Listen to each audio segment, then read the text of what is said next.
Bum.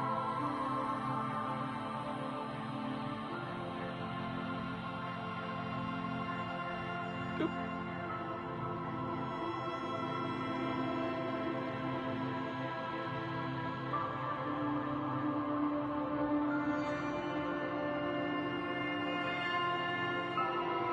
There we go. Okay. Getting everything set up.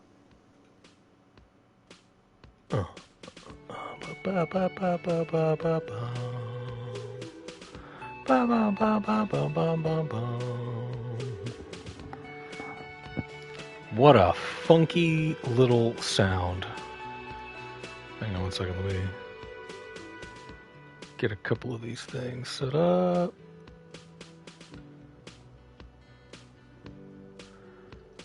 Beautiful Saturday night, I got a cat on my lap and a hell of a great game.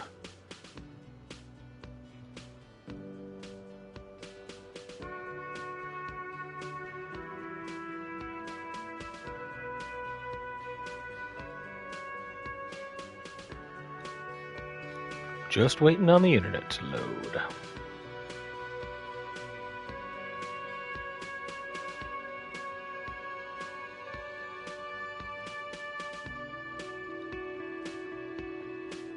All right. Been a couple of days, so let's double check where we are.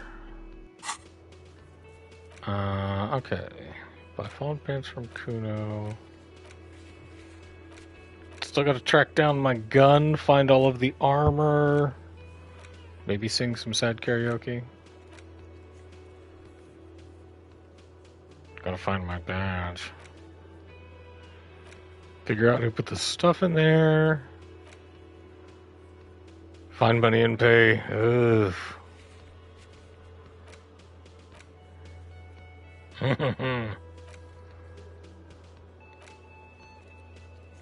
Interrogate the drivers about the smuggling. Gotta go and... We actually gotta talk to Everett, right? Let's see. We're looking for moral. Okay. Let's check things out, see what's what. Tomatoes are thinly sliced. You can see through them.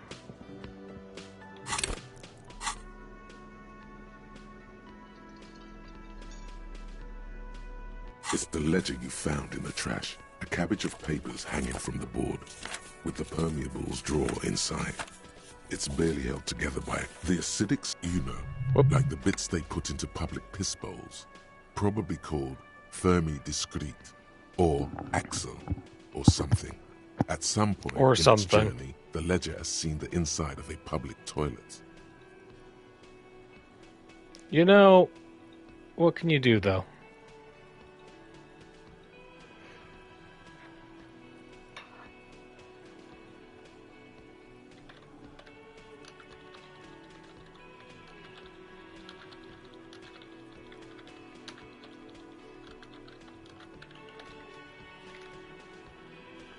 Alrighty. Get that started exporting. Gotta get that delightful YouTube content up. Okay. I know, Sylvia already told me. Toilet before getting chucked into the trash. Why are you sniffing it? Just following the leads, you know? So you wanted to get in on the trash toilet stink collab. Find out what happens when those two This is getting weird and hostile. Sorry, Nose. Let's just move on. Are you angry with me, Nose? Yeah. Turns out your nose doesn't like self-indulgent literal shit puffing. Quelle fucking surprise. You know, I say that a lot in my day-to-day life, actually. Away from your nose now. But I say it, quelle su fucking prise. All right, I need to point of logic.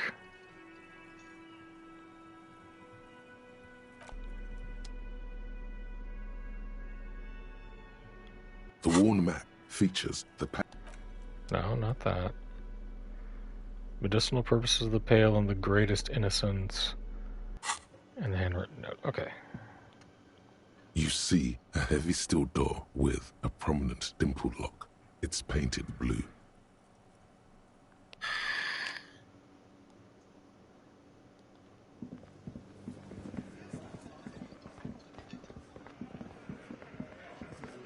Hello? There's a bowl. They're spitting it, reeking of tobacco. You see hawthorn bushes outside. Behind the dockworkers, a ceiling-height window. The hawthorn branches scrape the glass like bony fingers. There's a little slide panel Squint. up there to let some air in. No need to open it in spring. It's still too cold outside. It's not time yet. Well, okay. Titus was told to keep a low profile. Where am I on that?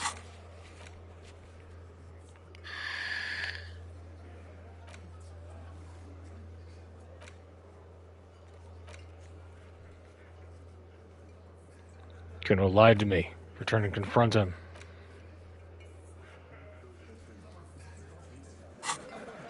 Actually, let's go and talk to the drivers first, see how that goes. We're taking our time.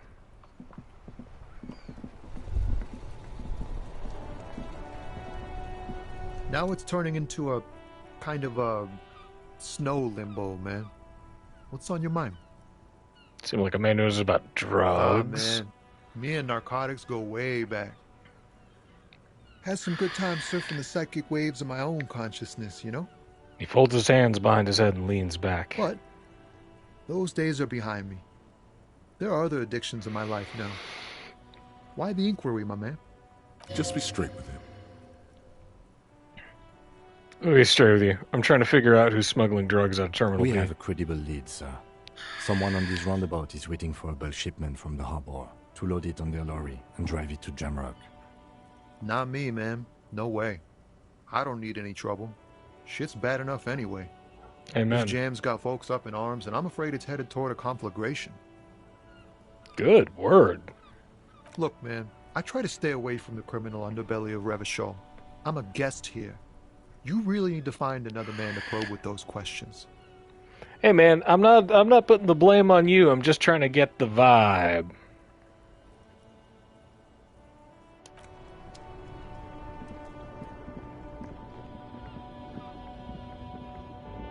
Let's see, where are the other drivers? There's the racist lorry driver, who I'm guessing it is. Hey, buddy. The woman still has her eyes fixed on the photograph in her. If you want her attention, you may need to be more forceful. Where am I? Who are you? Ooh, we did it. We broke through to her. The smile on her face has disappeared, replaced by the wary aspect of a cornered beast. Let's go gentle. Right, Never man? mind. I remember now. I'm still stuck in that traffic jam in the 50s. Where else would you be? Or when else would you Back be? in Mefka, during the time of the revolution. Ooh. The sidewalks and cafes are filled with young people. I was on my way to see a new Boyadero picture starring Gabriel Buendero. Until you came along, that is. It was Gabriel Bangero. This is Gabriel Buendero. A strikingly handsome man looks straight at you, his head crowned with a wide brim hat. His hair is dark as an oil slick, and his jaw the most perfectly chiseled thing you've ever seen. To Bruce Campbell in Briscoe County Jr. This man's got a hold over her, even 50 years later. You can feel it. He was the biggest star of his day. Girls used to faint in the aisles of cinema whenever he came on the screen. And schoolboys used to memorize all of his lines. She leans back, savoring the world she's conjured up. So I take it you were in Mesca when you were young? Someone was. She nods as though her meaning were perfectly clear. Are these not your memories? They are someone's memories, boy. What difference does it make if it's me or not? They're beautiful. Interesting. That is all that matters. Beautiful and true. And they will win. They're coming for this, you know? All of this. She seems to derive some bitter pleasure from this strange thought, as if the past will one day wipe the present away, like a tidal wave approaching. I wasn't dreaming. I was there, Loman. It was early spring. The mine behind the Black Sun had just come out. The posters were 20 meters tall. Tall posters. Was golden. Her eye is narrow, and she appears to take your measure. While you, people, were tearing each other apart over your petty little revolution. In Methk, it was a golden age. The Republic of Mesk is a massive confederation on the Isola of Muindi, the world's largest state by territory. It's a petrostate, a constitutional monarchy, and, as of recently, an outcast due to its tilt to the far right. It's kind of like, almost like what happened in France. I like that they give me the bonus that it's a petrostate. Like, that's a good detail to know politically. Why Right, not? I have other Khalifa? questions. It's not like Anything? I have anything better to do in this hellhole. Yeah, it's true. There's not a lot going on in Martinez. But she settles back against the railing of her motor lorry. Behind her, mountains of memorabilia, photos and knickknacks line the There's dashboard. something off about this woman. Tell her to show you the soles of her boots. Maybe she was at the hanging somehow. Show me the soles of your boots. Now what do you want with an old woman's boots, Sheriff? Please, help me out here. It's important. Please? I think you should let me get back to Gabriel Buenguerro. She's wearing sturdy worker's boots made of black leather. Buckles run across. The sole is also made of leather. Now, the other Just one, before please. Gabriel, it was the coronation of Franco Negro. Now, there was a real man. Ugh, she's a fash. There's no aberration in the pattern you can see. She puts her foot down. Moreover, the boots were size 37. Tiny. There are too many discrepancies in all this. Another discrepancy, although not boot-related, is the coronation of His Innocence, Franco Negro, Right, which by happened 500 years ago. Wait, by it being the coronation of Franco Negro, Hell you mean... damage. I was just holding my father's hand. Oh, her mind is He wasn't sending the fucked. stairs in Ryle. The crowd had gone silent. There was dust in the air. Perhaps it was another Sheriff who came and woke me up, looking at my boots, asking questions. Or perhaps it was one of the others in this carnival. I don't remember. As she says carnival, she gestures to the empty square with the statue and the machines. She's not Odd Soul. These are not the boots that made I them. could have told you that from just looking at them. The size is 37. The feet of a little girl, they fit well on the pedals. And what are you hauling? Diamonds. Of Diamonds, course not. really? But wouldn't it be marvelous if I was? Yeah, so what are you Whatever really things hauling? they put in the lorry, I imagine. So you don't know what you're hauling in your I own quit lorry? concerning myself with that a long time ago. It's fair. Besides, I don't drive the lorry for the cargo, if you know what I mean. What if the cargo's Then contraband? It's contraband, Lowman. What? Do you want to take an old woman in? Be my guest. Bad hand. Hermenegildos' bad hand. Dang. Strangled 300 people. What can I say? Some people just really like strangling people. Wow. Of course not. So To truly Boyadero. understand the boyadero, you need to listen to on the Western Plain. The boyadero, boya for short, is a cowherder from upstream Magritte, the great steppes of northern Mesk. He is a rugged individualist and explorer. Okay. It's an What's that? old ballad about a young girl who falls in love with a daring boyadero. He promises to marry A her as daring soon as he boyadero. returns from the Western Plain. This game is a sonic pleasure to listen to. I'm guessing that doesn't happen. Of course not. The boyadero returns from the Western Plain a changed man. One night, as he and his beloved are out walking along the river Maigret, she pleads with him to give up his riding and settle down. I think I see where this So is the going. boyadero strangles his beloved and throws Whoa. her body in the Margaret. Then he rides off. Because the Western Plain is calling to him. That's not where I thought this You was have to going. understand. A true boyadero needs a whole horizon to himself. He can't be tied down by man or woman. His beloved was selfish. She didn't know what it meant to love a boyadero. What if to truly love a boyadero is to float lifeless downstream? Before She's I just a came, you distracted seemed old woman. away. So he doesn't think. You hear that, Lowman? I don't think your partner likes you spending too much time with me. Your routes are you drive are unusual, aren't they? Some of them. Some of them are like home to me now. I would say the routes I drive are usual to me. What routes? Land, Udajnaya Zemlya, the Western Plain. She doesn't go to Jamrock, though. Ooh, garlic French dip sandwiches. Transcadilla Delicious. You for 1A. Adestradas do Mirador. All the good ones.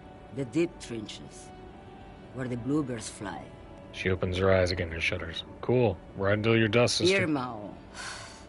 I already am dust. I think I know what's going on What with is you. that?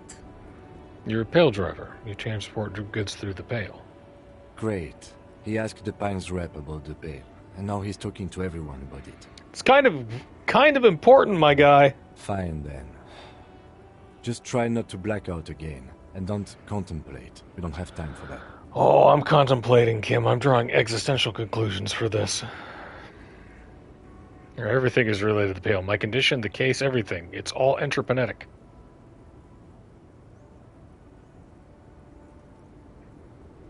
That is exactly what I didn't want you to think.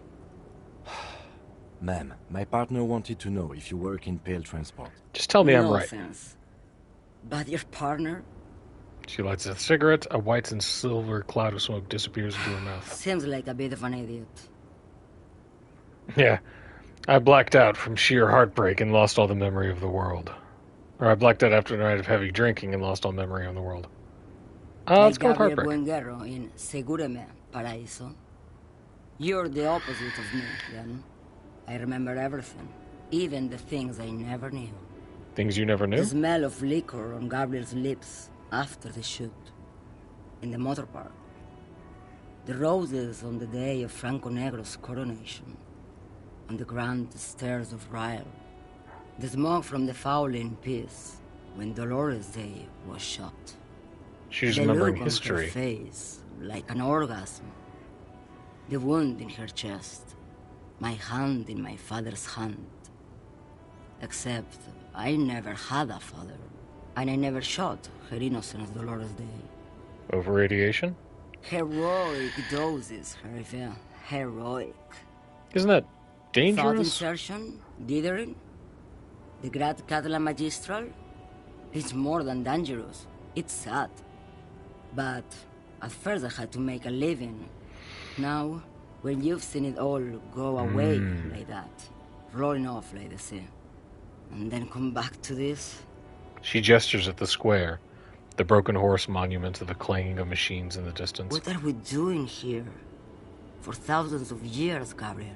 It doesn't have to be like this. We can just give up. We can just become a vapor. What does it look Like like? looking into the ocean at night, in the dark. And You cannot see it, but you know it's there. And it's big, bigger than anything. Bigger than all the other things combined. what does it feel like? Nothing. Until it starts. When you are deep enough. Then, for me, it's like autumn. Dark, Autumn. gray, and orange. The orange of street lights and the color of streets and electric light. It smells like autumn too. It smells terrible. Nostalgia. Cooped up in the cabin, shaking. Terrible nostalgia. For yourself. For humans. It's too much to bear. She loves it. How do you pass In through the it? belly of an airship, behind the stair windows. So you don't look straight into it. It's not advised to look into it. Not on the lorry, then. No, the same one, a roller. They all are nowadays. Special wheels for connecting to the floor of the hole. She points to the machines, clumped up like toys. The wheels all small and round. multi-axle trailers. One last thing. You said we can just become vapor? Yes. I would rather have what I have than what you have. Or I feel I already have what you have in some way. I would rather have what I have than what you have. They say there is a point, one that I have not crossed. In the Pale, super deep.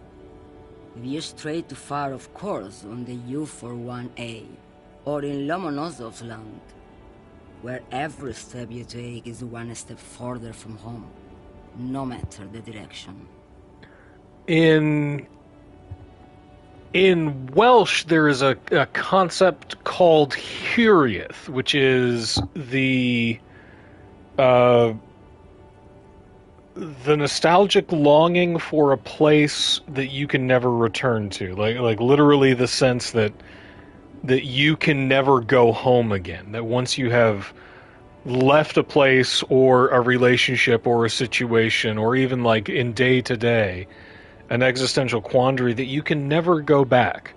Sort of an acknowledgement of experience as well, and an acceptance that things change. So I vibe with this sort of notion. It's a point you cannot come back from. Your mind becomes so radiant with the past, there is a flip. Instead of writing, it erases memory, nearing some kind of indescribable finale. She shakes her Maybe head. you've been down the motorway south. She looks at her cigarette. It's almost out. She has swallowed it hungrily. Then at you. It's a story as lone horsemen tell. Lone horsemen, Tarife, not Pale drivers. Way beyond the established Pale that's lit by radio frequencies, where it goes silent and dark, and the process begins, erasure, kilometer by kilometer, in any direction. The motorway south is a road you cannot come back from. What is at the end of the motorway south? No one knows what's at the end. I've only glimpsed the beginning. She takes the cigarette out of the holder and extinguishes it. I've only felt it in the distance, when I was a child. A child growing on the lake. She goes silent, her eyes close and her hands shake. Ma'am? Josiane. A sigh escapes her lips, then silence as she stares within There's herself. nothing more to do now.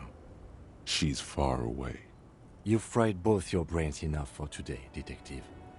He inspects her. No response. Let's get some air. This one's far gone. He shakes his head silently as he turns to leave. Hey, Kim? Kim, my guy, I like you. I really do. But I need you to be like 25% less on my nuts about losing my memory.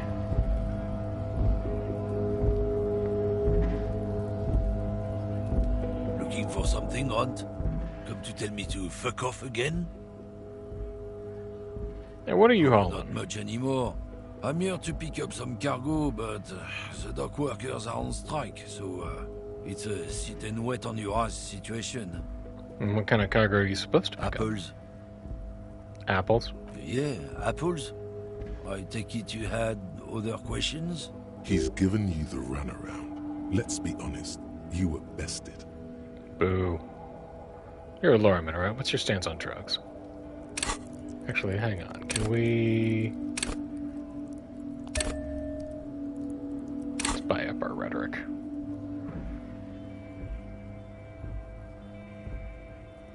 Been admiring the stompers, Hunt? For sure, I can demonstrate them. He lifts up to show you his left foot, then the right. On the bottom of the man's boots, you see an intricate tangle of treads with no immediately discernible pattern. What's up with your Say soles? Vachol. Where'd you get the boots like that? Custom made. Cost me a pretty penny. He rubs the back of his balding head, but why? You'll see when the time comes, officer. True patriots carry Revachol in their very souls. Technically, you're stomping on Ravachol every step you take. I know you people don't understand poetry. You people. You're a lawman, right? What's your stance on drugs? Drugs? They're shit, man. I don't let anything pollute my body. He takes a long drag on the cigarette. You smell the booze and cigarettes. What's different about narcotics? You know where that shit comes from? Sarah Oh, yeah, it's the foreign drugs. Ilmara. They take the money from our local junkies here and then use it to outcompete us in the manufacturing sector. They know they can't beat us in a fair fight, so they have to get us to weaken ourselves somehow. It's racial sabotage, racial economic sabotage. So I take it you're not smuggling drugs out of Martinez. Not in, not out. I'll never betray the purity of my tribe. So you're telling us that you don't know anything about drug smuggling through Terminal B? Anything? Anything? Here, hold on one second here.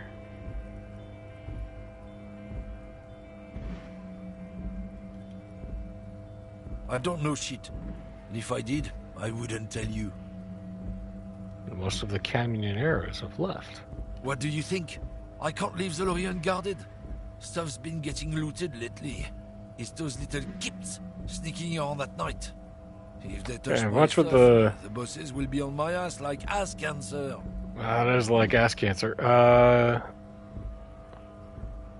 Hold on a sec here. I need to see something.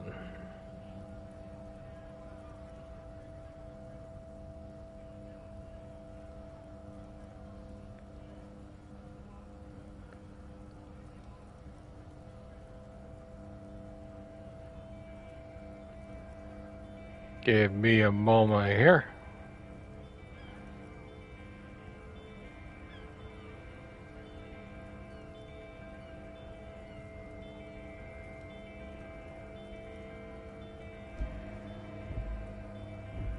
There was a bunch of spilled boxes in the back of a big lorry nearby.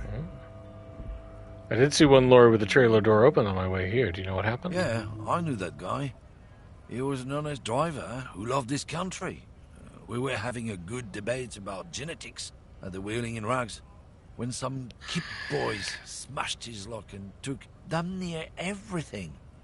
Lost his fucking job over it. Since he left, I haven't had anyone to talk to. Bad for him, I guess. It's a fucking travesty is what it is. If it's not you, then who's running Isn't drugs it to Terminal obvious? B?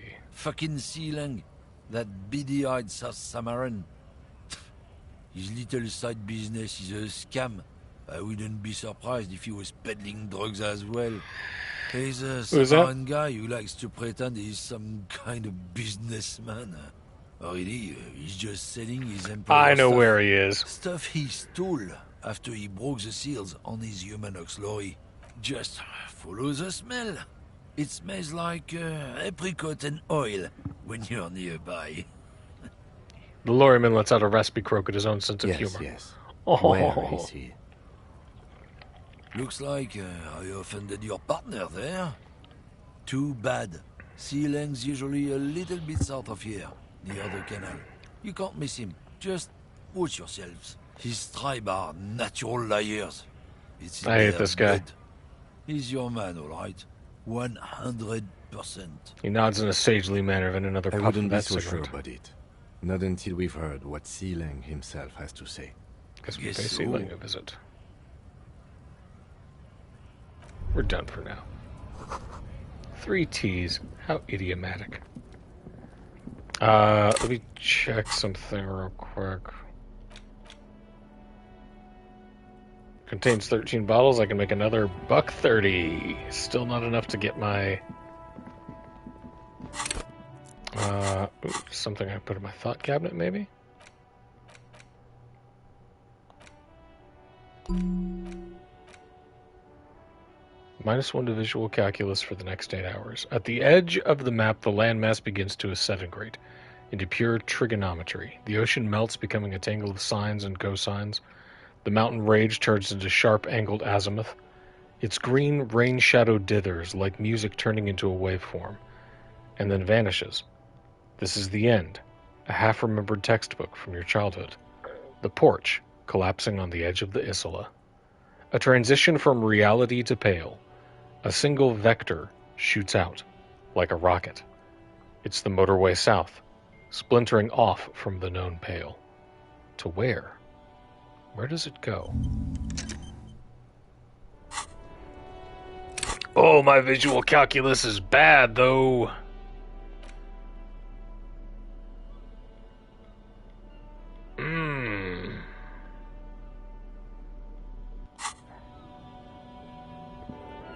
Alright, let's talk to this guy.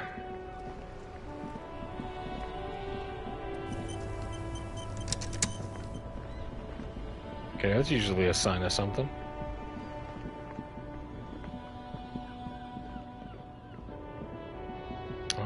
Is that this guy? There's the pale driver.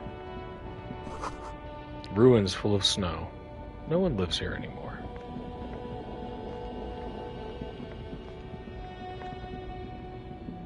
I gotta find a way to make money. Just like real life.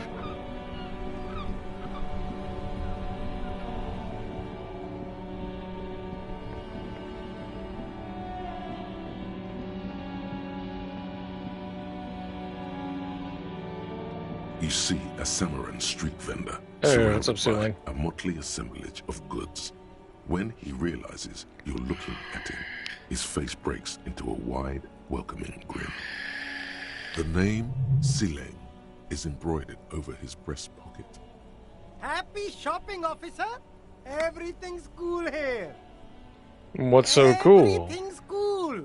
The goods are cool, the customers are cool, the place is cool. And one more thing, officer, you're very cool. Bang, bang, bang, bang! He makes both hands into finger pistols and fires a few finger bullets into the air. Really? You think I'm cool? Yes! You got style. You got personal style. You know what you like. He surveys his consumerist kingdom with an air of You satisfaction. like premium menswear. Look around and browse. Everything looks cool on a guy like you. Take your time. He settles back into the pile of boxes he's sitting on. Don't be distracted by the flattery and funny man act. Questions. Give me some money? Start with a little compliment, then work your way up from there. This is about business. You seem like a really successful entrepreneur. Would you like to support a member of the local Oh. police force? Okay. But why, officer? Think of it as an investment. investment? What kind of investment? It's an investment into me, a highly experimental human being. My risk-reward ratio is insane. A guy told me I need money to live, otherwise it's game over, and I don't want to die. A bold move. Let's see if it pays off. Officer? I don't even want happiness or unhappiness. I just don't want to die. Or you said I was a cool cop, but it's not very cool to freeze to death on a cold park bench. Tugging at his heartstrings like that, doesn't it feel a bit manipulative? Okay, officer. I can't leave a man in need like that. How much do you need? 10 All real. right. This should help you get back on your feet. Where are you from, Seleng? It's a boring story, officer. Who cares about the past? I'm all business now. All Revachol. This man probably comes from Seaguy, sometimes known as the Apricot Suzerainty, an archipelago in the Samaran Isola. From the Apricot Suzerainty, right? Apricot Suzerainty calls to mind an era when the Seaguy archipelago was colonized Whoops. by Revachol. It's a bit of a slur, in other words. Sorry, I didn't mean to say that. You're from Seagay? Very cool. I admire your awareness of our intertwined histories. It's super nice of you to apologize for colonialism. But the Apricot Suzerainty is a shithole. That's why I left. I don't know why I'm talking about this. It's some kind of mind reaction. Alright, but isn't it only a shithole because of Revachol? Or you're welcome. I do try to be supportive of other people and cultures. No, it's very cool, officer. You're a cool cop for caring about those things. You should buy cool glasses too. He points to the pile of sunglasses. Oof. Oof, we screwed up that one. Alright, so Seleng, what's your stance on drugs? I hate being accidentally I don't mind racist. for that, officer. Drugs ruin lives. Unless you're into drugs, of course. In which case, drugs are excellent. Mwah! Tasty, tasty drugs. I actually don't like drugs. I don't know. I don't know. We're looking for a lawyer driver who's transporting drugs at the harbor. He or she is in this traffic jam. Cool. You investigating the local drug trade like some cool narc? But I am not a lorry driver. I am just a street vendor. I don't know anything about that. But you are a lorryman. Another driver has identified you and Who your said lorry. that? It's the fat racist, right? I bet it's him. He has an agenda against me because I'm an immigrant who works harder than he does. He's a hater. Fair. So you admit you're a lorry driver? No, I just said I work harder and he's an asshole. Realizing he can't get out of it. Smart man. Okay, maybe I'm a lorry driver too. A little. But that's not the most important thing about me. That's my day job. This is my dream. Slang, my source tells me you're the one transporting drugs for Union.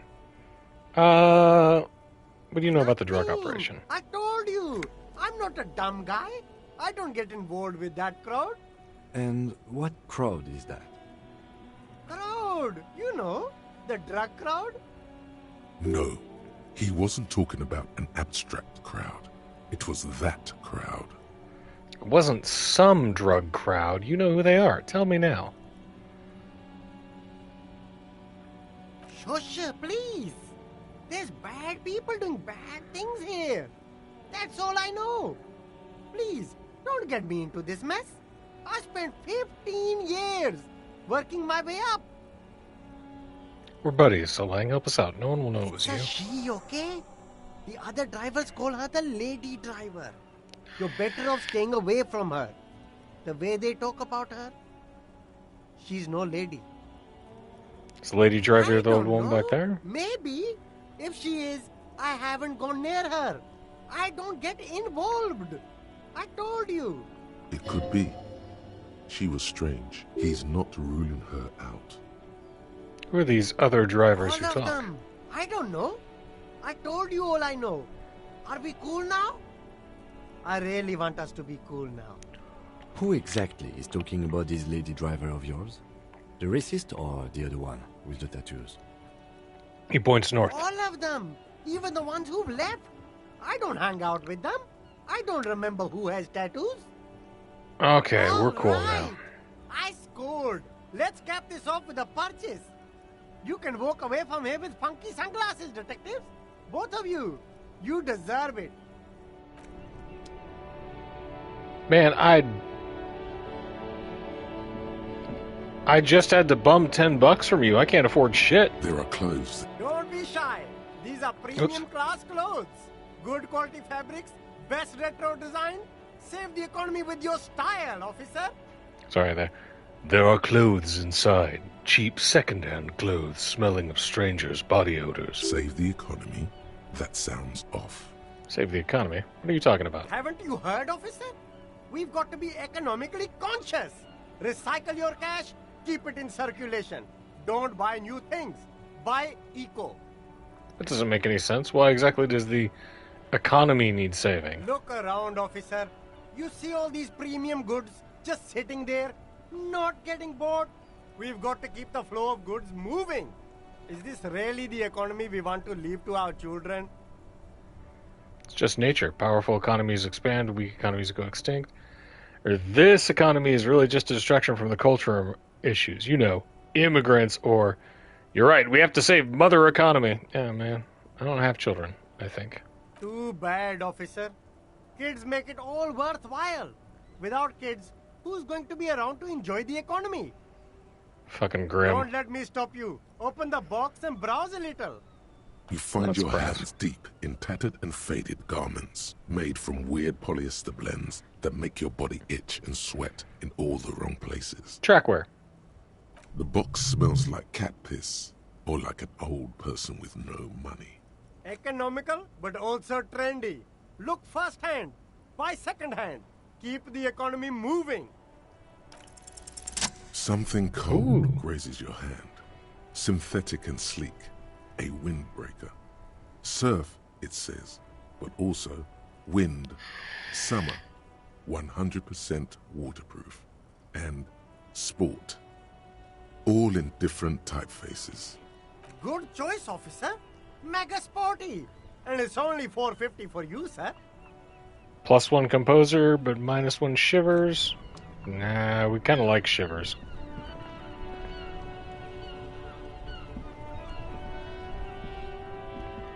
Shivers tells us what's up.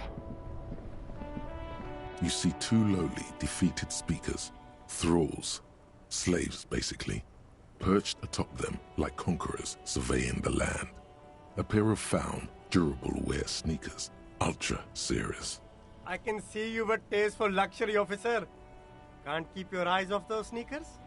I'm more interested These in the once speakers. respectable speakers have been conquered, reduced to a mere prop by the indomitable found ultras atop them. A small heat emboss on the veneer reads, "Solidarity aid from the People's Republic of Samara." The speakers themselves don't seem to display any magical qualities. No, don't look at the speakers, officer. Look at the sneakers. The sneakers are the stars here. Poor little speakers. No, don't pity them, officer. These are old Samaran Too late. garbage. Don't even look at I've them. packed bonded with the Check out speakers. It's these too late. Super cool, fun ultras instead. Samaran trash. That sounds like they're from the Samaran People's Republic, produced under the dictatorship of the proletariat. My jam! Can't I just buy the sad conquered No Samaran way, speakers? officer. These aren't for sale. They're bad speakers. Lo-fi socialist junk. But that's why I want them. I might be lo-fi socialist junk myself. No, officer. You're a high-class policeman who accepts nothing less than the best. Lucky for you, I've got the best on sale. You don't know what I am. I don't even know it myself. I want the speakers. Well, if you want them... But see, they are the pedestal for my sneakers.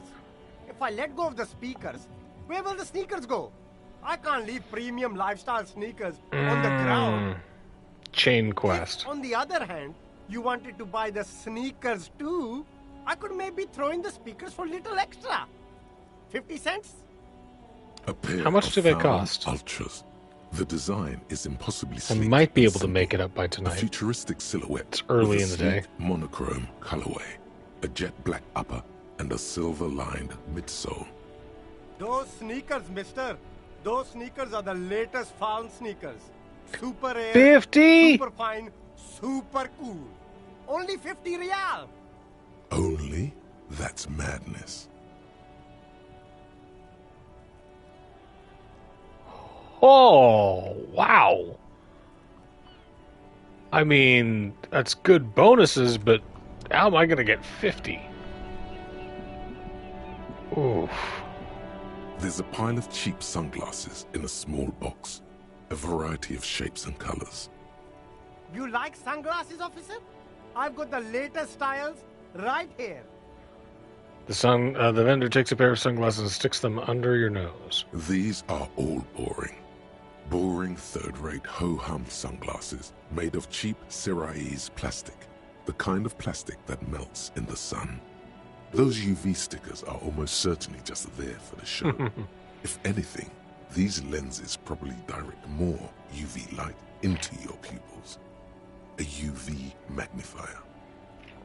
So he's like, These are Wish. all first-rate sunglasses. Premium design, super material, very cool, UV resistant. These will definitely keep your eyes safe and cool while doing your dangerous police work. Conceptualization. All Nope. you find is this lime-colored cellophane visor, produced by a bargain sportswear brand called Amphibian, apparently. There's a malformed green frog on its bent cap. Oh, that visor is perfect for you, officer. It'll definitely keep the sun out of your eyes while you're shooting criminals. Bang, bang! And all for a mere 6 real. Kim, are firefights something we should be I hope prepared not. for? You don't like it? Sure, Square Joe. No problem. Let's get you some real shades. The frog hat. Let's try Abort. these on. These are hideous. What's more, they don't even fit your face.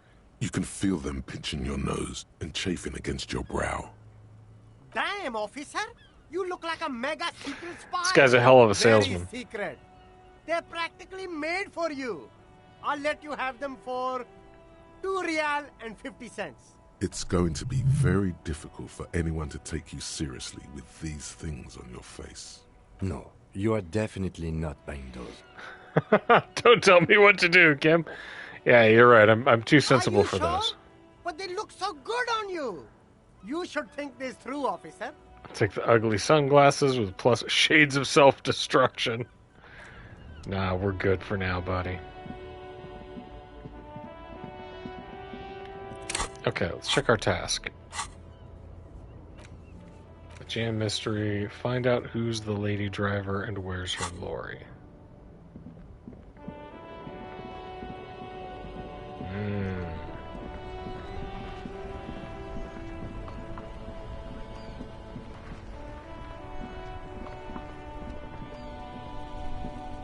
Still here.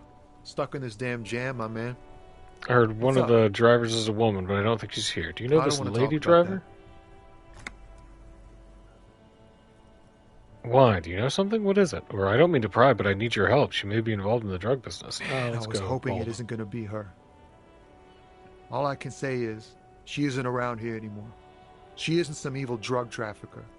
And I don't know where she is. And who A is she to friend? you? An acquaintance. I don't know. She was the only person in this damn jam I could talk to. She's someone I don't want to rat out to the law, okay? A youngish woman. Respect that. Gruff, but Youngish, In a so cool not way. the pale driver. What color hair? blue and violet. Died. It was violet when she got here. Blue before she went. Then she may have dyed it again. When did she leave? Damn, I don't want to... Please just let it go. Whatever she did, it can't be that bad. She's not a bad person, I know that much. We can't just let it go. It's part of a police investigation. That's how it always is with you, isn't it? All part of the investigation. The girl's troubled. If you hunt her down, she You know, may not Tommy, I survive. can respect that. I can't have that on my conscience. It won't come to that. We won't pursue her on this. This is information only. I don't believe you. Believe us, it really is. I just can't, man. I'm not naive. You said she's troubled. How? She's got the darkness in her. That young person's darkness when you think it's all over. And you're looking for a way out. She shared this with you? Yes. Which is why I don't want to snitch on her. I was told everyone's afraid of her. You're not? I heard the rumors. I saw the other drivers looking at me strange when we talked. And she told me, too, that she's had a violent life. But I wasn't afraid of her. More like for her. Did this violent life include drug trafficking? Well, it looks like it did now. But we didn't talk about that. We talked about life, you know? She talked about her mind, Hold the on, way it her worked. mind? the trouble it was giving her. When she left, did she leave her lorry behind? Fuck, man. Go grill someone else with these questions, okay? There are plenty of drivers here who couldn't stand her, or were afraid of her. They'd be more than happy to rat her out. He's right. There are other options. The raceman, for one. Push Tommy, and it will break his heart and his spirit. Don't expect you to be pals. Now is not the time to focus on feelings. You need that info, son. I like Tommy. Thank you, friend. Wow, this makes me feel like I should pick up smoking again. Would help with my rhymes, too. Tommy's no narc.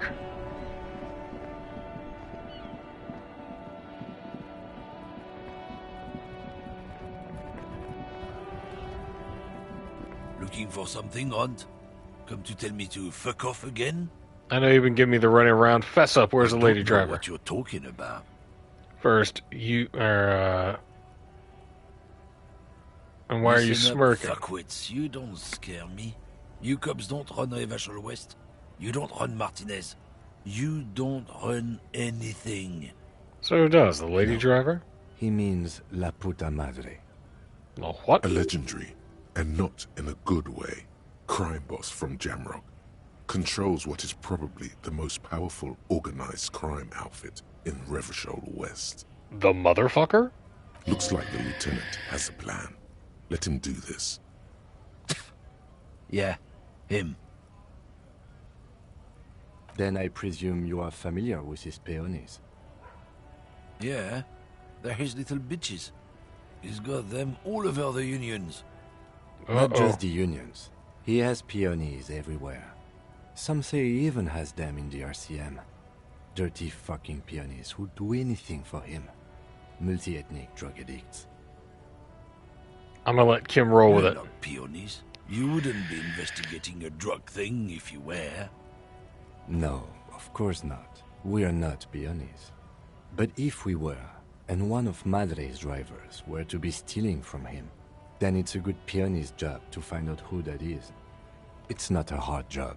It won't take a long time. It won't make Padre Madre angry. But a stupid fucking racist is standing in the way, protecting this fucking thief. I'm not scared of you or the mob. I'm under the protection of the Lorrymen and Carters Guild. His eyes dart between you and the You've lieutenant. seen that corpse in the ceramic armor there. Did his shitty little guild protect him?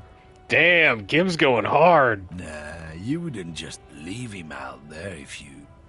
He tries to light a fresh cigarette. Whoa. Hello.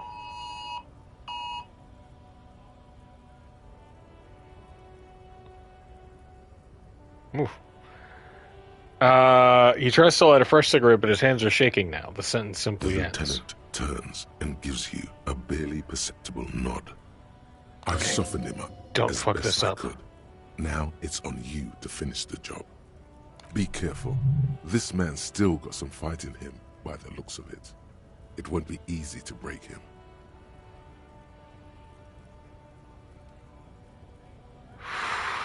Ooh, let's go. The main Damn thing it. is to not overdo it, even when you're trying to scare someone. The most important thing is, how does it look on your resume? Shouldn't we step outside for a little talk? What? Yep. What do you think we're doing right now, Runt? We're outside Damn it. talking. Damn it, I meant, do you want to find someplace private to... No, With some shit. kind of homo thing? No, of course not. Just tell me what you want. I don't really know where that came from. Or, yeah, maybe it is. I will suck the information out of you.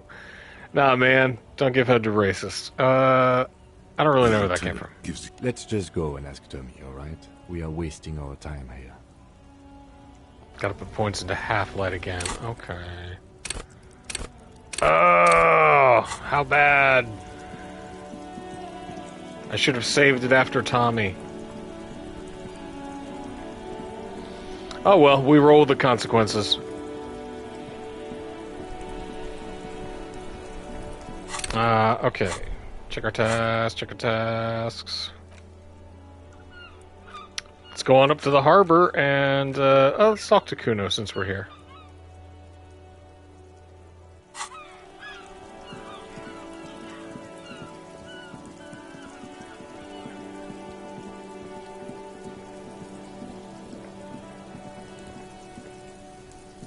the trash container. The smell of rotten food rises to greet you.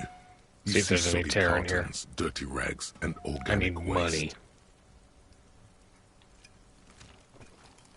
You see, you've done this before. The movements are... A box falls into pieces in your... Huh. The container sounds a muffled gong. Nope, just the other stuff that we've already done.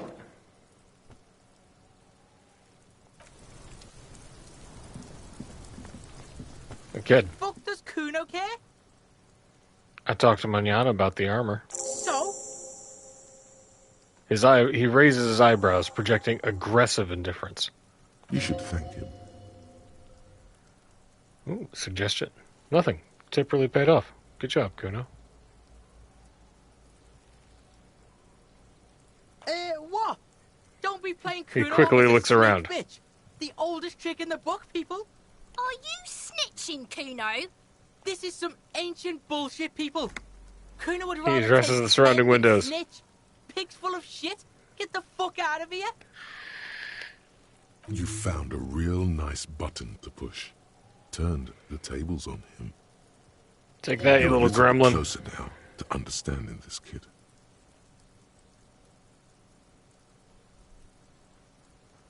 Kuno a snitch. Let's give it a shot. What's going on? Oh, Is an fail. ungovernable youth on your crime scene, throwing around incendiary language, trying to push your butt like you don't have enough on Oops. your plate. Keep You feel a accidentally sudden hitting surge X. of self-pity coming on.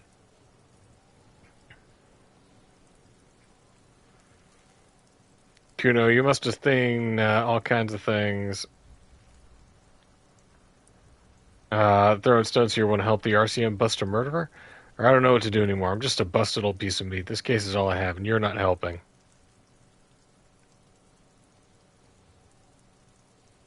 Sure. Take the pain, bucko. Take the bad. The child is not grinning. It looks more like a wolf baring its Smelling teeth. weakness. She loves it. Oof. You heard that? See, Porker wants to talk about how he can't hack this shit. Porker wants to move in with Kuno. Don't let him move in with us, Kuno. You have no idea what to say now. You're just going to have to try to change the subject. Kuno Okay, doesn't I'm fucking off. care. Well, that didn't go well.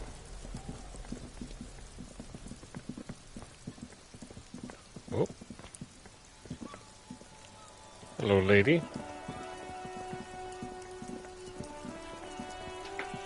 The door?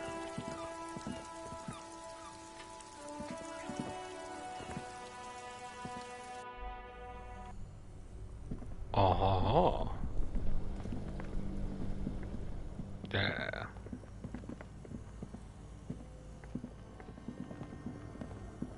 Yeah, we discovered this earlier. A few bricks have fallen off, revealing a compartment. And we found the rifle. And the bear fridge.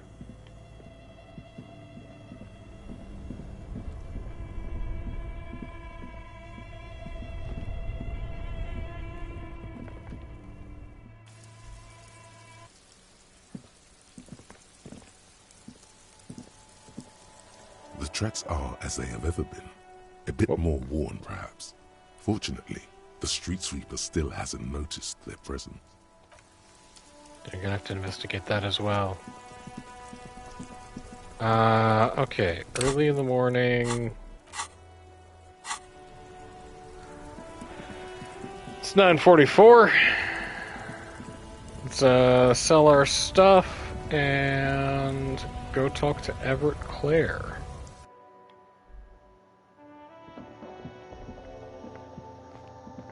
The tear machine stands in the corner. Your bottles clunk into the machine. Still a long way away from affording those shoes. Woofta. Hey, manana. Oh, God. Good, more money.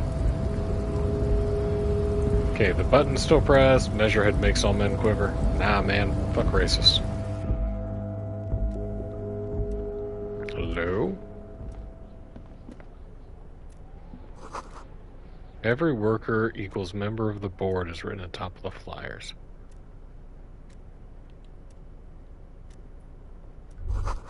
This door is locked and cannot be opened from the side without a pass card. Guess you have no choice but to talk to the union leader.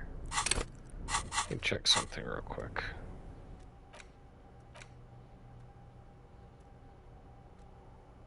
Okay, good. I am getting XP for all of those.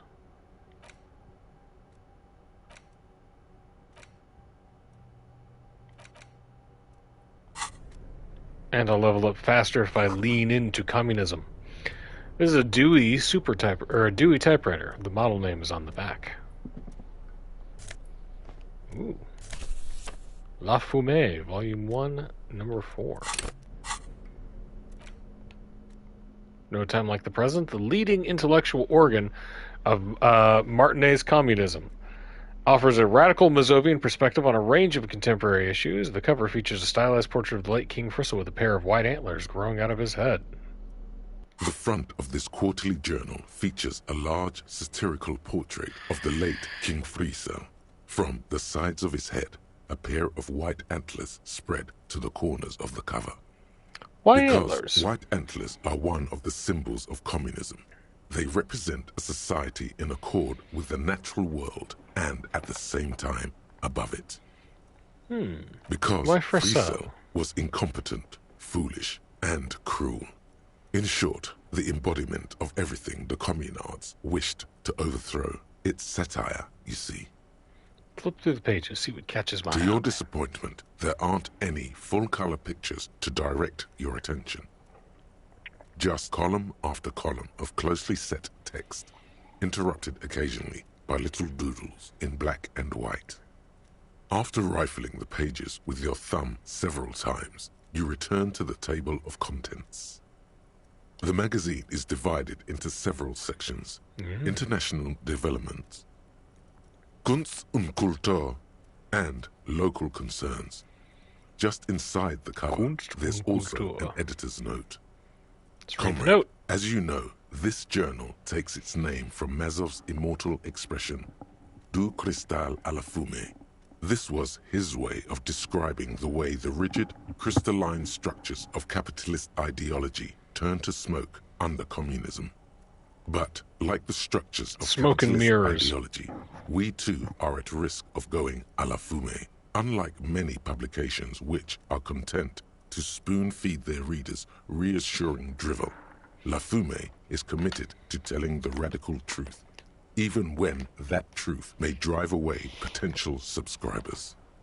So please, if you value our radical Mazovian perspective on contemporary politics, culture, and international affairs, please consider subscribing today. Kim, Yours in struggle, the editors.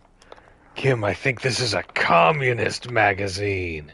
Or play it cool, pretend everything's in order. You flip back to the front of the magazine. The table of contents unfolds before you. What's up with the This international section developments? includes a long, tedious critique of the latest round of free trade negotiations between the EPIS nations and the Free State of Semenine. You also skip over an article about heavy fuel oil smuggling along the Messina border, something about bear wrestling in Samara, book riots in Yugograd. Bear wrestling in Samara sounds fun. Face it, you really aren't interested in foreign affairs. You're not even sure where most of these countries are. Yo, dog, I'm not even sure who I You am. flip back to the front of the magazine. The table of contents unfolds before you. What is Kunst It und takes a Kultur? moment, but gradually it dawns on you that Kunst und Kultur must mean arts and culture. As you leaf through this section, you come across several reviews of recent radio plays, as well as a brief artist spotlight featuring a local artist identified only as CS. Ooh, it must be The Sydney. main feature, though, is a long essay titled Tip Top Tournée, a critical Mazovian perspective. What's the profile of CS? This so-called artist spotlight is really just a brief Q&A, made all the briefer by the subject's evident hostility to her interviewer. It's awesome. What's the tip-top tournée? The actual article is surprisingly light on details, but after skimming a page or two, you gather that it has something to do with motor carriage racing. Oh, this might be Kim's If jam. you don't follow it, you only ever hear about the ludicrous sponsorships and obscene death toll. Death tolls. Yeah, it's breed with the communists, I have to say. You think you're settling in for a relaxing recap of the most recent season, maybe sprinkled with some nice anecdotes about a few of the more colorful drivers. No, dog, that's not how you roll in a radical communist zine. Instead, you find yourself skimming a 10,000-word feature about all the politically problematic aspects of Tip Top Tourney. What's wrong Where with to Tip Top? even start? For one, there's the crass commercialism of its sponsorships. And then there's the practically criminal emphasis on deadly motor crashes. So, all of it, basically. Hang on, who wrote this stuff? Oddly enough, this article has 2 bylines. Nasteb Encolada Bernal and Exilus Buka. Wow. That's a Nasteb Encolada Bernal and Exilus Bucha? I'm sure that translates to something. Under What's bad about capitalism, sponsorships? the article says, every pursuit has its price. Every pleasure, even one as elemental as the joy of racing others around a track, is reduced to an advertising opportunity. Thus, the so-called tourney becomes a competition between increasingly meaningless brand signifiers. Your discount laundry detergent racing against a pack of Astra cigarettes, or even a Frita. Right, but then you get to see them And crash. that precisely is what's problematic about it. Were it not for the promise of random, spectacular violence, audiences would quickly lose interest. At the end of the day, it's the destruction of these 750,000 real races that you're really watching for. You know, that's true, because at some point, like if you're not at an actual event, right, if you're, like, how much do you see from your own perspective? I really am in it in it for the violence. One cannot avoid the conclusion that Tip Top Tourney is simply the apotheosis of spectacular entertainment under capitalism. Kim, this article says that no one really watches Tip Top Tourney for the races. Do you know that Tip Top Tourney is actually an orgiastic ritual of capitalistic destruction? I had no idea.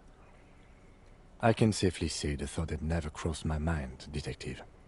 I wonder what else is really just a metaphor for life under capitalism. I'm sure most things are, if the young men who wrote this article are to be believed. If I had to wager, I'd say they've never even seen the inside of a motor, much less a motor race. I take whatever they write with a large grain of salt. You flip back to the front of the magazine. The table of contents unfolds. Unsurprisingly, Local much concerns. of this section is taken up with articles declaring unqualified support for the dock workers' strike. You skim the Solidarity. It's headlines. important. Paint the harbor red and white. Martinez tames the wild pines. A city in revolt.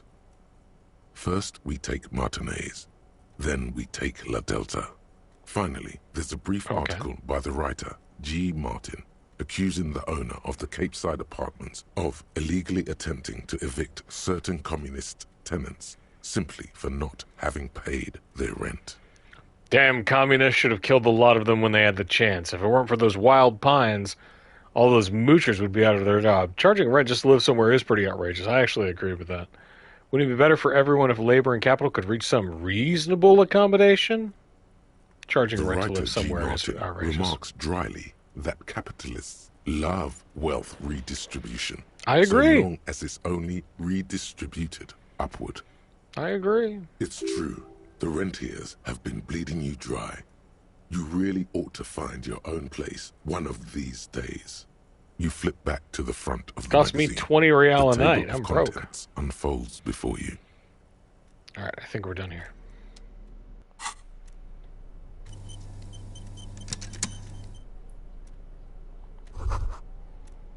Someone left the coffee machine on. Dark liquid in the pot looks almost sentient. A standard office file cabinet. The drawer seems to be locked. On second glance, someone has forgotten to properly close one of the drawers. It's unfortunate for the Union to just leave their paperwork lying around like this. Let's see what's inside, he thinks. The drawer opens smoothly. Inside is a well-organized selection of brown folders. Hundreds of documents containing logistical data. Two kinds of transactions. Yeah, this is stand the out. Amazon of Materials Martinez. coming into Revachol from the outside world, from Muindi, Grad, and even Ilmara, and the same materials being handed over to companies inside Revachol. Kuron, Coal City, La Delta, and Jamrock are listed among the many districts where the imports are being sold.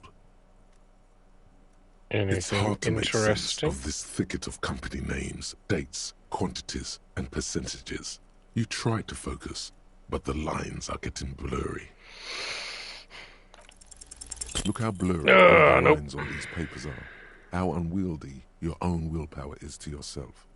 You're like an absurdist Samaran monk, focusing through not focusing. Could I actually focus through not focusing? Or do I say, if I let my eyes go completely out of focus, all shapes start melting into each other? You're a police officer, not a spiritual healer. You can focus the normal way by turning your attention to something and not letting go. Tenacity over vibe. Volition, thought, focusing. You're trying hard. But Ah! the data here is unbelievably dry. Something about containers. The drawer slides.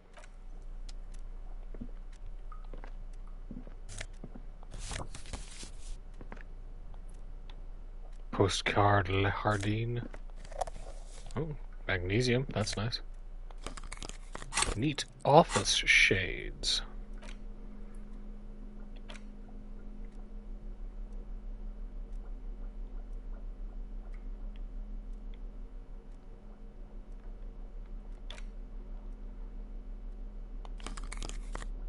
Visual calculus.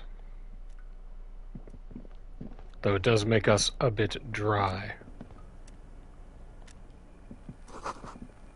The radio is emitting strange buzzing sounds. A giant ass print on the pillow and a pattern of coffee rings on the armrest.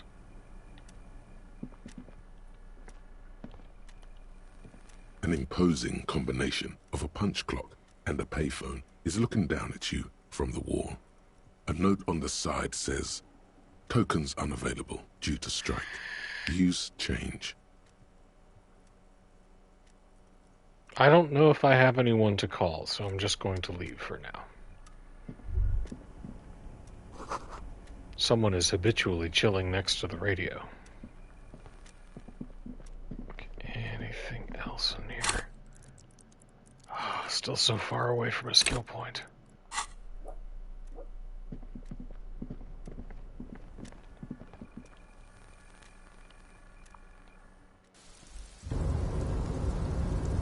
Hello. My coat. Looks like someone left his tarpaulin cloak hanging on the railing here. The white rectangle of the Revachol Citizens Militia is clearly visible on its back. This is your cloak. You can feel it. Lieutenant, I think that's mine. Yes, it does bear the ELYSIUM insignia, and we are the only detectives in Martinez. Think I should The get it? service cloak issued to you by your station? Yes, I do. As your fingers touch the Poor tarpaulin, it almost feels like the cloak wants to deliver a message of comfort through your fingertips. I will shield you from the elements and give my life for yours. That's what the cloak is relaying.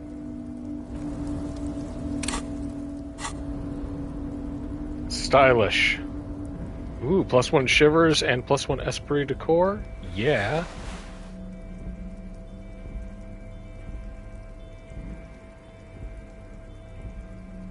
I'm wearing +1 conceptualization, but it gives me a -1.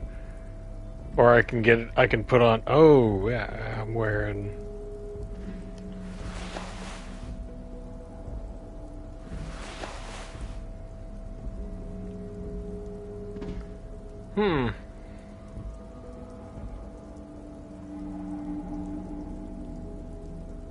Unsavory odor. Now it smells like someone took a piss in the armpits. Or do I take a trip out with my nips out in this mesh shirt? Choices.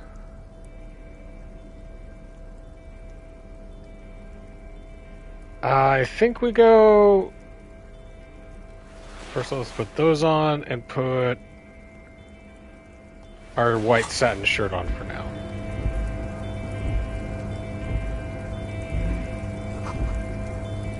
I want the conceptualization. Wait, this one first. Ooh, bottles. At least 3 packs worth of cigarette butts.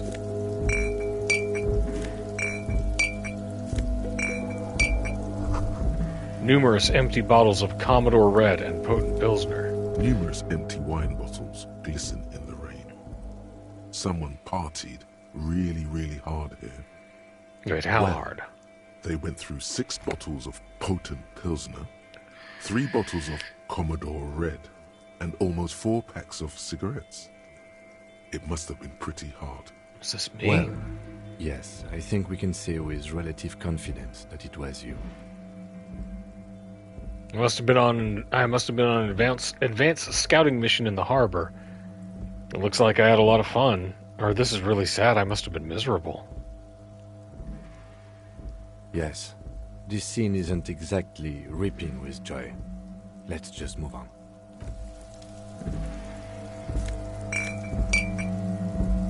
I understand that, Kim, but apparently only through my past sin might I redeem myself financially.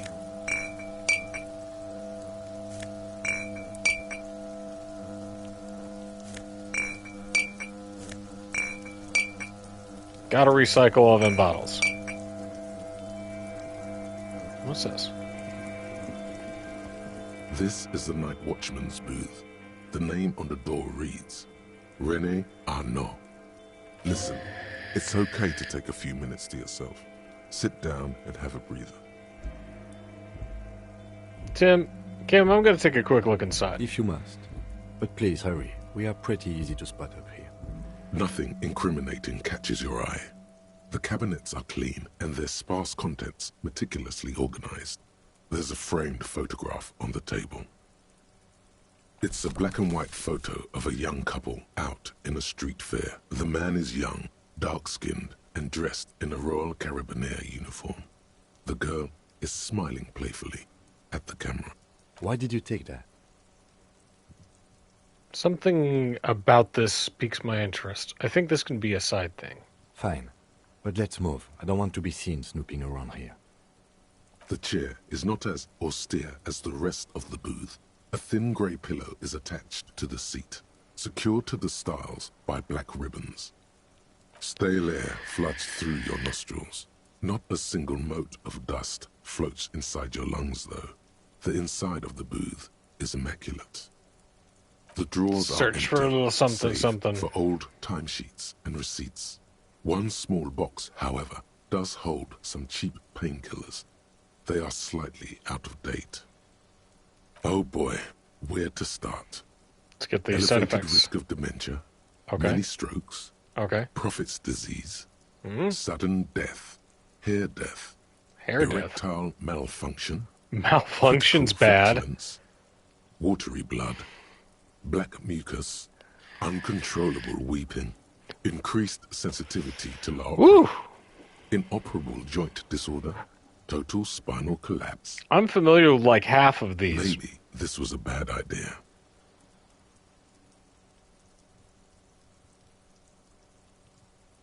I You would take take them. the painkillers. They are yours now. You stand and exit the booth. We're gonna try and avoid as much drug abuse as I can, just because I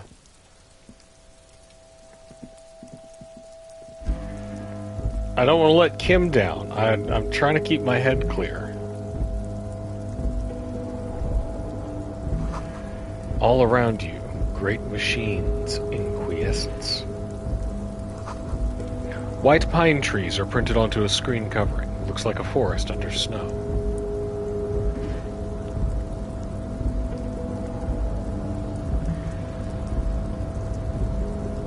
Oh, oh. What's that? What's that up there? Oh, I bet I can get up there through some other way.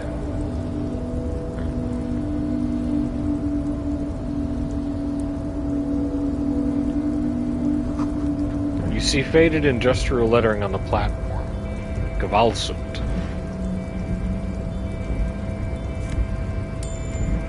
Oh, a little bit of money.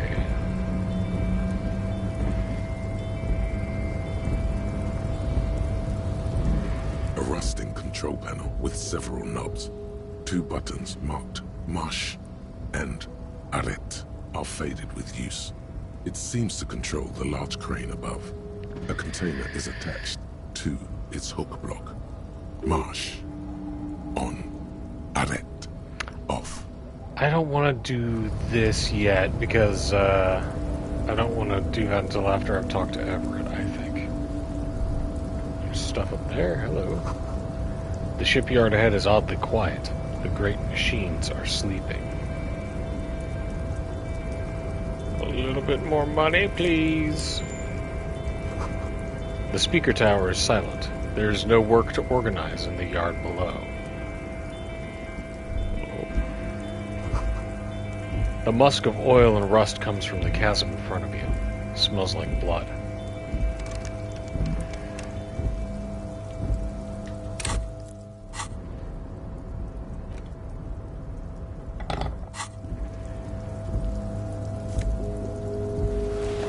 Fallen Ultra Series gloves.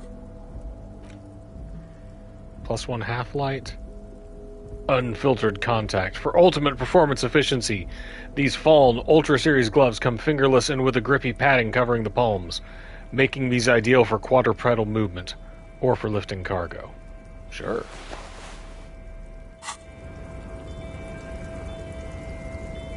Fingerless. Ooh. Let's put our tear bag and our flashlight. I think the flashlight helps us see stuff. Industrial sized thermos. Smells like burnt coffee. I prefer my gloves to be fingered. Ooh. The banner sags under the weight of rain and snow. White waves on red. I missed what that guy said. Hey, what's up, man? Container, container, I'll turn you nice and red. Container, container, put the logos on. Alright, easy, the lyrics Leo. to this container song are being made up as he goes along. The accent is so thick, it's impossible not to notice he's Ubi, from the vanishing peninsula of Ubisund on Muindi. Ubisund? Container, container, used to be Wild Pines. Container, container, now belongs to Everett. This tiny man is so engaged in his work he doesn't notice you. Hi. Everett, he looks after everyone. Huh? Well, hey there. How can I help you, mister? The look in its deep blue eyes is as sincere as you've ever seen. Kind of makes you feel like an arsehole for no apparent reason. I see you are not a union man, mister. Did you get lost? You're not one of them scabs, are you? A shadow passes over his kind face. What is it with you people and scabs? I don't personally mind. Folks is just folks, you know, and folks gotta eat.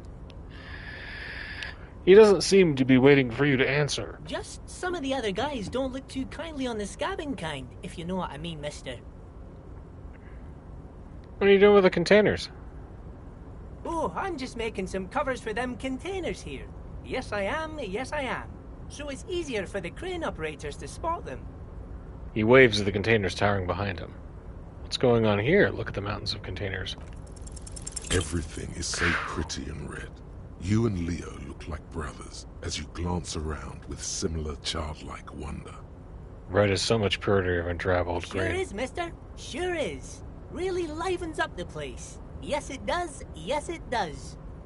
I hate to break this bonding moment. We are but sucking. The red containers mean they are replacing the company livery with the union livery, which means this strike isn't going to stop anytime soon. Ah.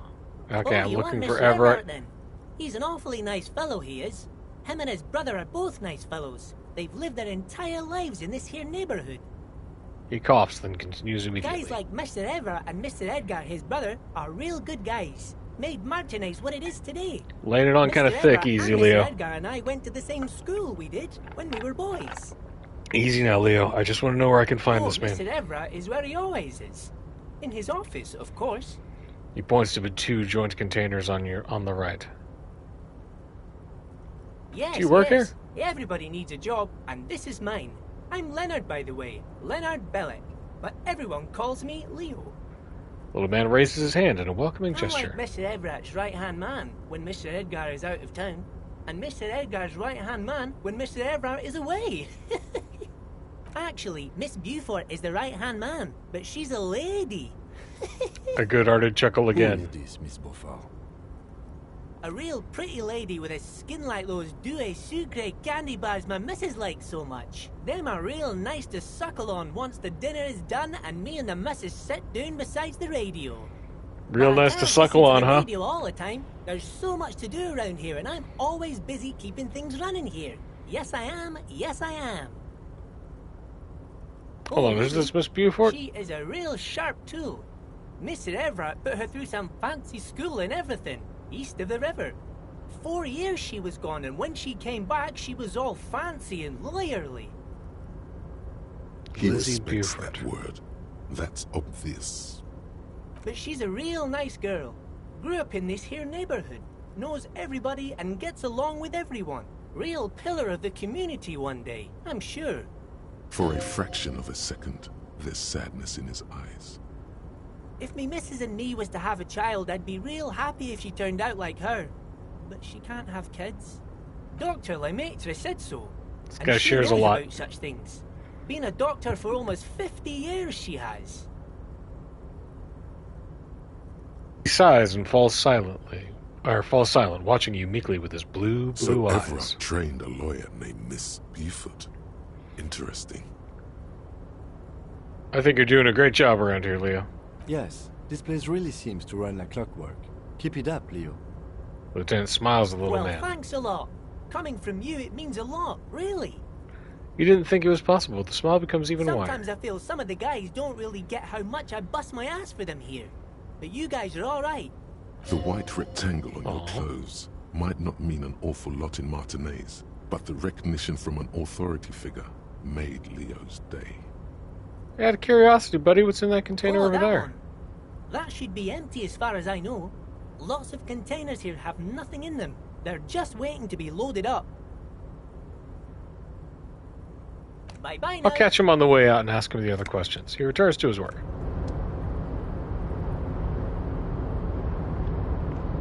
Oh, we are sucking on all of our checks.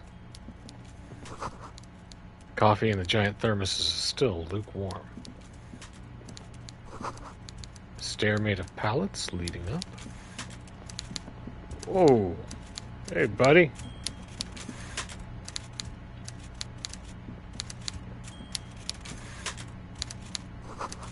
A taxidermy fish that tells time.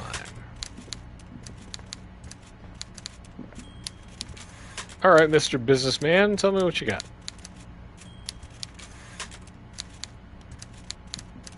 Before you is a walrus of a man seated behind a large desk. He looks up from his work, not the least bit surprised to see you. With great effort, he straightens himself up in his chair, yet says nothing. I know the feeling. He simply stares at you. You in charge of the dock workers? Or let's get straight to business. There's a dead body in a tree. Welcome, Mr. Dubois, Mr. Kitsuragi. It's what? good of you two to stop by. Please, have a seat. He gestures to a tiny chair opposite his giant desk. I'm Everett Clare, head of the Debarders Union here in Martinez. The man relaxes into his chair and continues. I'd offer you my hand, but unfortunately my health prevents me from getting up.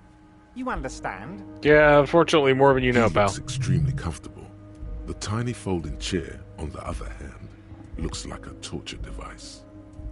You go ahead, detective. Dick moved him. Whatever he has in store for you, it can't be good, he thinks. I'll do my best. Forget about that. What's with this Dubois stuff? You're getting some seriously bad vibes from that name. Why are you calling Mr. Dubois? Please, Mr. Dubois, let us converse in a civilized manner, as equals. Take a seat. I insist. It's nothing. Yes, that's probably right. It's nothing. Forget about it. Filter it out. Excellent, Mr. Dubois. I can see that you're a reasonable man, and reasonable men can be of great use to one another. Gives me a sly wink. I'll try to wink back? I don't really like this guy. I'll try to remain... I'll just go, damn, this chair's uncomfortable. How can the head of the Debarders Union help a representative of the Revachol Citizens Militia today? The chair you're sitting on has got to be the most uncomfortable chair in the world. It's violating your backside. Oh, by the way, I heard you got a My. rather good reception from a certain Lawrence Gart. Some people have no manners, it pains me to say. This should take care of that nonsense. He points to a giant novelty check on his desk. It's absolutely comically huge. It should be sufficient to cover your expenses for a few days and patch over your differences with a cafeteria manager. Go ahead, take it. Wow, that's 25 real. That's good money. You need it.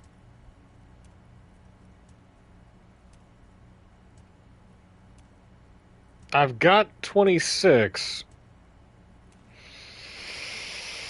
I could tell him to shove it up his ass. But I might need the money. I'll take the comically large check and not say anything. Is there anything you'd like to say to me? No. No, that's cool. Cool?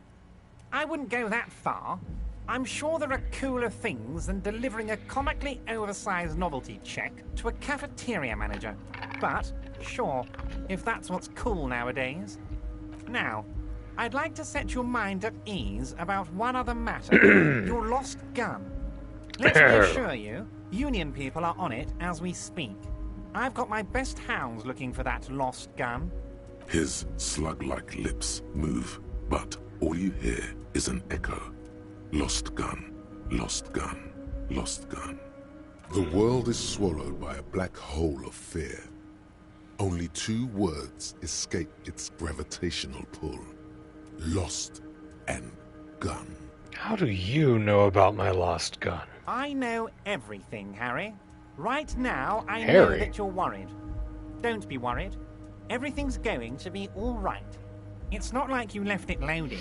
You didn't lose a loaded gun. So my name is Local Harry children aren't Dubois? out there playing with it right now, pointing it into their own mouths. It's in a safe place. I just know it. I have a feeling everything's going to be all right. It was loaded. There were 2 bullets in it. You always keep at least 2 barrels loaded.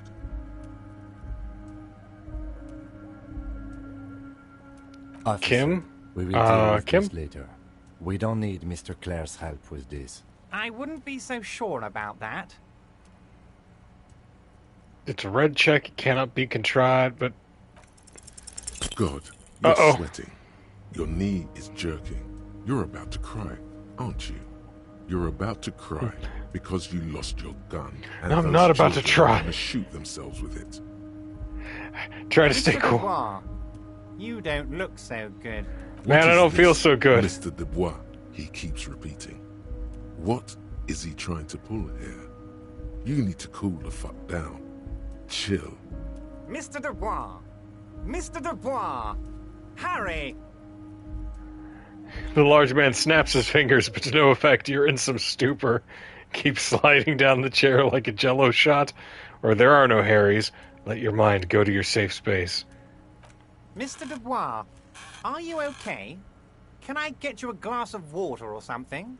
Are you having some kind of medical emergency? I do have a lot of drugs, so... Maybe you could use your hands somehow.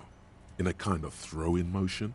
Like you're throwing that Mr. Dubois act right back at him. He's Mr. Dubois. Now I'm as good as it gets, Mr. Dubois. Vaguely gesture with your hands above your head. I can try and sit upright. I can say, oh yeah, man, I'm fucking great, and just keep sliding. I'm as good as it gets, Mr. Don't be Dubois. dramatic. I can see your condition isn't terminal. What an odd demonstration of... you got me, Harry. I don't even know what. As entertaining as it was, I'm afraid we're wasting our time. And I'm an extremely busy man, as I'm sure you are too. Okay, enough. We are here to ask you some questions pertaining to a murder investigation. Quick, here's your window. Get yourself together and ask him questions. Police, it is about time. Get yourself together. Questions will help you regain some of your lost dignity. Now, you called me Mr. Dubois. Why? Of course. Let us dispatch with the formalities. You call me Everard, I call you Harry. That's what the hanged corpse called you. Harry. So that's really my name. My God, so it's true. I didn't want to believe it, but you are a fantastic science fiction amnesiac cop, aren't you? In death, you have a name. What are the odds His of that? name is Harry Dubois. He shrugs with an amazed I expression. think the odds of that are very low. Roast beef friendship was pretty fantastic. Yeah, very few things are as fantastic as sliming your way out of a chair. It might be a good idea to hide your confusion.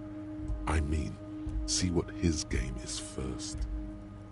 My memory's just fine. I'm just testing So good you. to hear that, Harry. Apparently my sources were wrong. However, if you did have a spot of memory trouble, I could help you out. With my big fat folder. Are you hitting on me? Words flow like a river of honey from his lips. I guess word has already reached him. No matter. No harm done. It's just a brown folder. You can't make out what's written on it. Give me 1 second here.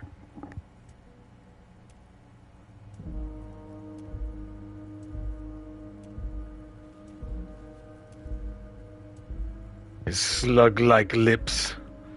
Are you trying to tell me you've gotten hold of some of our documents?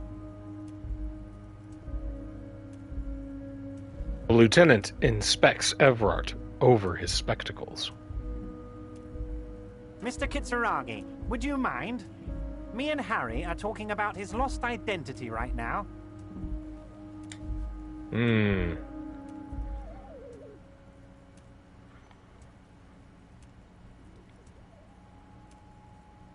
I've read shipping folders before.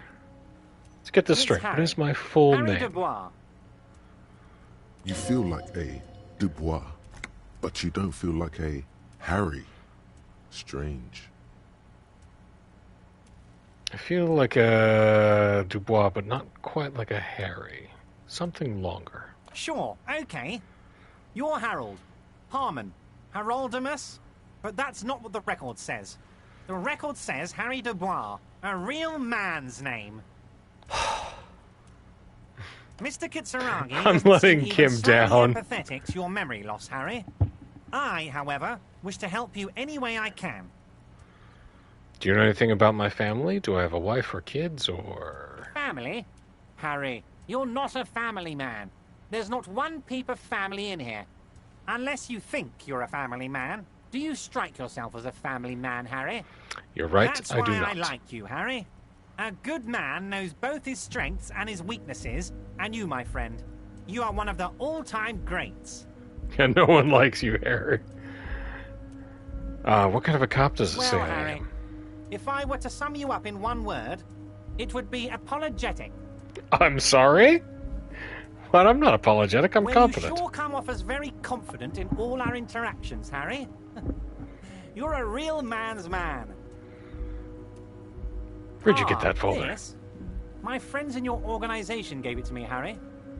Right, how much family do you have inside you, Harry? Yeah, this is true. I don't think of honey when it comes to this dude's voice. This translates. But into, he is like a smooth "Aha, talker. You guys are so corrupt. I find that very suspicious. May I have a look? I'm afraid this is meant for union eyes only, Mr. Kitsuragi. I'm sure you understand. Please continue, Harry. Let me see if I can't sneak a look. Everard's large hands are hovering the folder, but the look on his face says, I know everything about you. I have not passed a single check. Oh, I do have nothing to hide. Harry. Oh, wow. This is really something. I'm sure it's not that bad. At worst, he has an old RCM folder, and I very much doubt even that. So how about it, Harry? You need assistance, I presume? Yeah, let's talk about our Harry, melons. Of course. Let's not linger on personal details and amnesia. You wanted something from me. Could you help me get a dead body down from a tree? You might have noticed there's one hanging on a tree behind the hostel cafeteria. Oh my. Don't take this question personally, but why? So how can I change my fate on these checks? I can do stuff to get levels and experience and buy up the stat involved, and then try them again. Mr. Clare, the man Just was hanged with a terrible cargo belt, luck. a steel-reinforced cargo belt. It's safe to assume the Union had something to do with the murder. Besides, getting the Aside body from down gaining would benefit all of us. usually It's a stay I on the can't.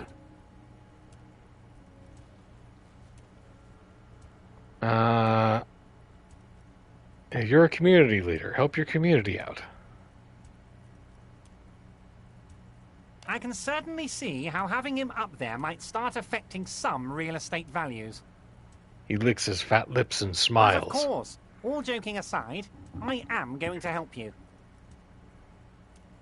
He picks up the handset of a radio phone to his right and clicks a button. Jean-Luc, the cop who bested you in physical combat is here, and he has a little dead body in a tree problem. Namely, he needs it to be taken down. Please extend him this courtesy. You can find Luke down at the gates, but you already knew that. Anyway, he's going to help you, now that he's back on his feet. I want to talk about... Let's talk Yes, about my lost your gun. lost gun. My His best face turns men are on serious. it. They're turning every stone, searching every playground, asking kids, grandmas, everyone. Your gun will be found, Harry. Let me assure you of that. It's just a matter of time and effort. The only way to find it seems to be working with him. He might even be holding your gun hostage. Hold on, could he really hold my gun hostage? I will not be blackmailed with... hold on, let's see. Only one thing is certain. If you work with him, you're going to get it back. And working with him might be the only way to do it. I will not be blackmailed with this gun business. Asking children, asking every baby I find, searching every daycare, going, do you have a gun? Which, America, who knows? I don't know what the situation's like in Martinez, but does this mean if I do things for you, I will get my gun back? I think I don't care about my gun. I don't care about my gun. I love it, Harry. Wish I could be like that, but I can't. I have a responsibility to this community. I can't have a loaded gun out in the streets. That's what I told you. Exaggerating. Of course we care about the missing firearm, and we are actively looking for it as well. I'll handle it, Kim. I'll The handle it. lieutenant is concerned about the lost gun and feels that the fact you haven't prioritized looking for it is unfortunate, if inevitable, and doesn't put the RCM in a good light. Excellent, Mr. Kitsuragi. That's excellent news. Looks like Stresses we have all a the friendly embarrassing people he gunfighting has to competition ask, on our yeah. hands. Alright, friendly gunfighting competition. I'm gonna win it. I hate this guy. I want to talk about the Of hanging. course. That's your main thing here. That's why you're in Martinez. I know everything that goes on around here, and I would love to help you like I'm helping you with the body and your lost gun. This guy's corrupt I as shit. mean, it's no secret that the lynching is connected to the strike. So much to talk about. Honestly, it's been weighing on me so heavily. I understand you need to interview me. I sense there's a but. But there's a thing that's been keeping me up at night. I want to talk about the hanging. I mean, If we Okay, could I just asked your priest calmly about the gun talk, and your exchange parents. information, we Checked could in blow all this with all thing your wide financial open. institutions. Called your ex-girlfriends. Yes, that sounds good. Let's do that. But I The lieutenant can't says go with a straight to slow this thing nod. weighing on me. You're police officers, aren't you? I have a crazy idea. You guys are basically door-opening machines. Incredibly talented at opening doors. I think with our bad luck on these, we just lean into being amnesia cop. Kim, is that I'm true? not Are sure we I door opening understand. machines? If you're asking us to break down someone's door, it's not going to happen. Come now. I just need you to go open a little door for me and leave it unlocked. A simple thing. Absolutely nothing shady about it.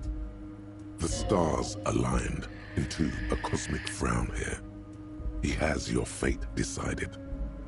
Bide your time, however, and let the stars continue their course, and that frown shall turn into a smile. Only if you play along. Whose door is it? Oh, no one's. It's just a weasel. A weasel lives there. Nothing for you to worry about. Why don't you just open Harry, it yourself? I'm a very busy man, and more importantly, I don't have that extraordinary physique you do. You Flatterer. look like you could run around all day. You want to send someone a message that the police are working for you. I repeat, I'm a very, very busy man, Mr. Kitsuragi, and therefore I must occasionally enlist. Yeah, just be an E and leave it open. So what It's will it nothing. be, Harry? It's no big. What do you A mean by a loud-blubbering weasel? Weasel. When weasels feel no one is watching, they start acting foolishly. He removes his glasses and rubs his Just nose. go there, unlock the door, and leave it open. It's been such a burden on me, Harry. I just want this to be over so I can discuss business with you. Damn it, fine. I'll look into it. We need to talk about that murder. Fantastic, my friend. Just let me know when it's done and we can take our friendship to the next level. You can get the key from Manana. He's down by the gates. Manana's like a free agent in the Union. Special operations. Hardened socialist. Special operations? A real free thinker, too. He'll tell you precisely where the door is. One last thing, Harry. He smiles, obviously satisfied with how well he planned it all out. Just open the door. You don't need to go in or anything. I just want that weasel to come home and see the unlocked door. I don't think I'm at a point where I can just openly ask this guy about the drug trade. And he already knows, yeah, the next level's third base. Ugh. I don't want to talk about Joyce yet. Everett, I'm going to leave now, but we may talk again later. Wait. You need this to get in and out through the gate. Great. Wouldn't want to get stuck in here. Here. You're one of us now. A real red and white Union man. Take care, Harry. A few steps away from butt stuff. Hopefully a few big steps. Oh, that went so bad. Our inland empire is super strong, but everything else about us sucks. Oof. And we're gaining XP so slowly.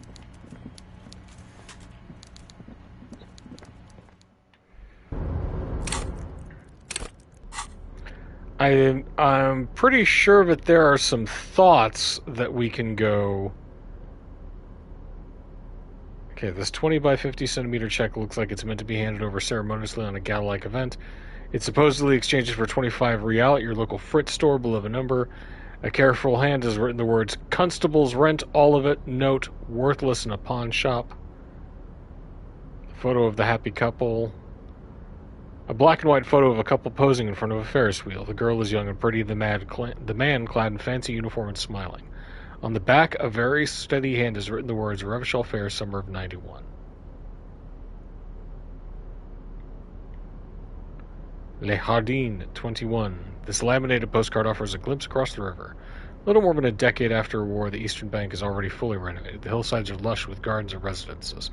Someone's parked a small beige airship by the fountain. This postcard will sell for a pretty penny.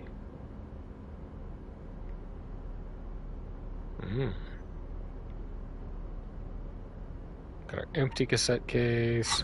Alright. Ooh. Cheer me up, Leo. That went like shit. I knew you'd be back to talk with old Leo here. Yes, I did. Yes, I did. It's like Lady Larice said when she opened a bathhouse in the basement of my apartment building. They can only get so far before they're aching to get back. And lots of folk really did keep coming back. No trouble at all, mister. No trouble at all. It's like that old saying goes, wisdom withers if not shared. And old Leo is always up for sharing.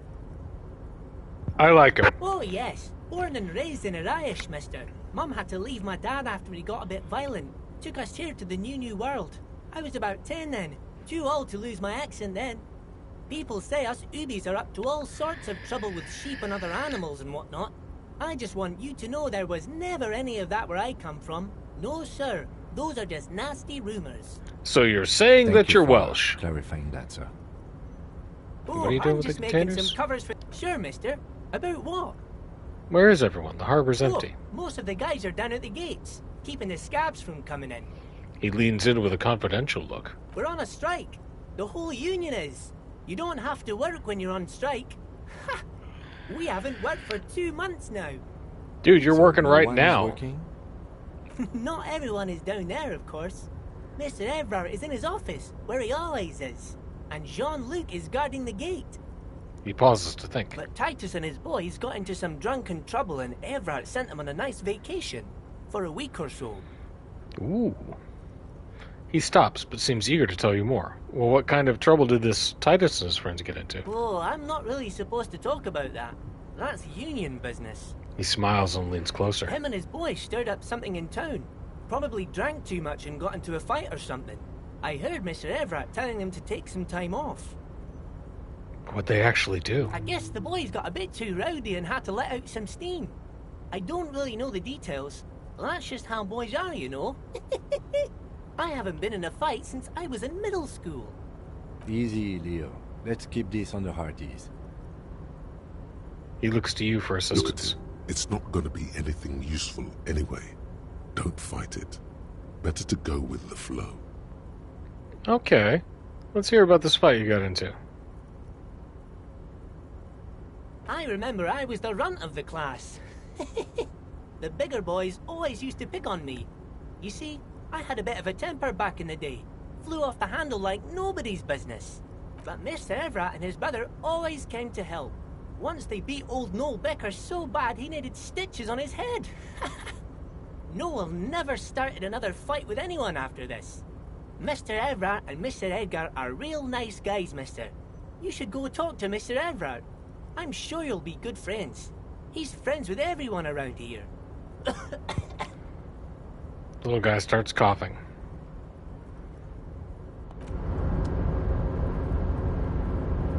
Alright, let's, I'm gonna probe him a hey, little mister. further. I Let's, knew you'd be back to talk with old Lee. No trouble at all, mister. We're on a strike. So, no.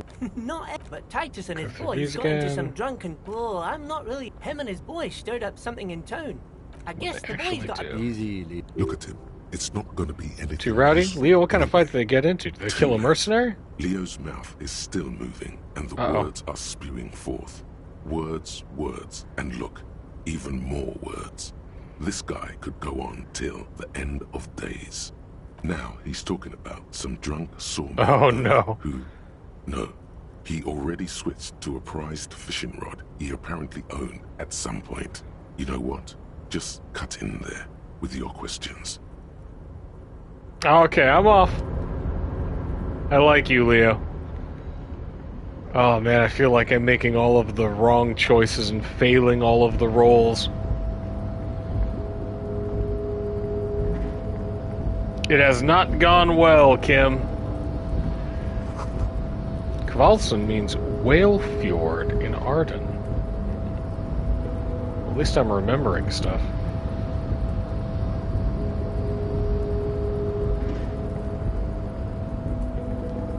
And at least I've got my rent covered for the night, so... Double check over here. Hello. The scene of my party.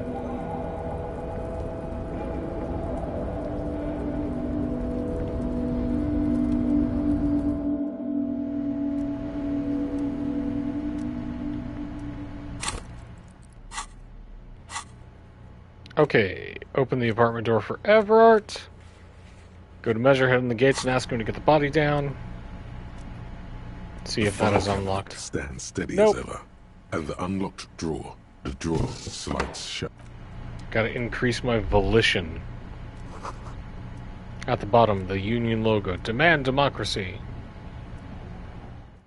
Bomber. That is rough.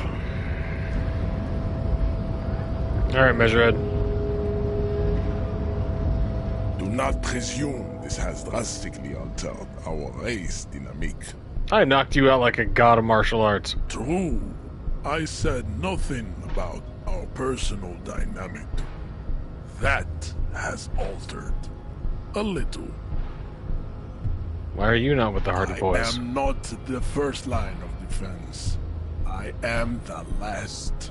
He looks towards the coast defiantly. Addition, these so-called Hardy Boys are an effeminate clique of bodybuilders.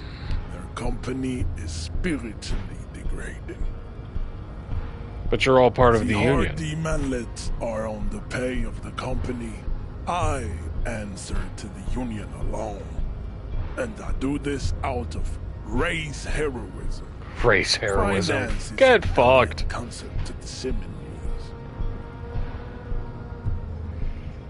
Race heroism. Now leave me be. I must luxuriate in the company of my woman. Everett told you to help get the body down from the tree. So it was. You bested me in race combat to reach my Race superior combat! and had him give me an order. I salute your cunning, enemy. I will go and remove the body from the tree with my bare hands. You're so noble, Measurehead. There's a but. But While I am gone, someone must stand guard on the bridge. That someone needs to be you. Both of you. Lieutenant, what if we don't want to do that? This is the uncomfortable result of not taking it on ourselves. I can live with a compromise. Listen to your All little right. friend. He is wise in his childlike way. He's mysterious. Competition to my heroic haplogroup. Ugh. Okay then. Babe, see that they stay here the whole time.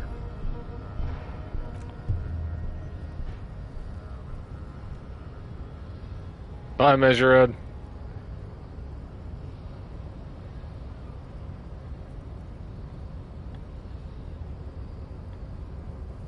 The woman's gaze follows Measurehead as he leaves. So, you guys are like cops or something? Why are you with Measurehead? Look at him. His craniometric perfection. Are you cops or what? We're just trying to keep things from going to shit, or apparently so. Have you ever thought that maybe things should go to shit? I'm Katya, by the way. You hear that? That sound? He's breaking something. Yeah, Jean-Luc must be really tearing it up over there. I wish I could see it. I kind of also wish I could see it. Look at you! RCM rent-a-cops! Guarding that bridge like Everott's lapdogs! Is this where it's at now? The RCM is for sale! Oh, joy. And who are you? What is your business here? Why are your clothes 4 sizes too small for you? I'll work with whoever I want, or yes, I am an unbelievably corrupt cop. I can corrupt every opportunity I get. Or that's none of your business. He's a scab, so I'll work with whoever I want. Freedom to work. A shrill laughter interrupts you, echoing across Martinez. It's Kuno. Get him, Kuno! Turns to look behind him at the behemoth appearing around the corner, approaching him, walking past him.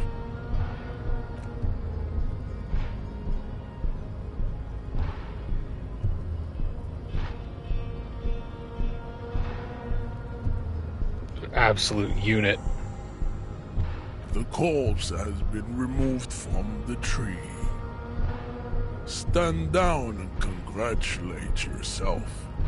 You have sided with Ray's victory today. There has been no side choosing. We did what we had to do to keep order. Thank you for your cooperation, Miss Red. Ham Sandwich. You are a Union man from now on. Nah, I don't think so.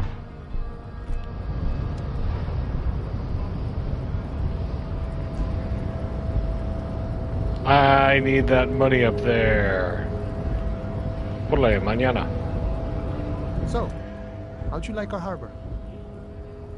He stares at you with his hazy eyes. You've been in there, he means. Talked to the boss man, too, probably. Labor Utopia, not approvingly, was nice enough. I gotta be honest with you, man. It sucked in there. That's...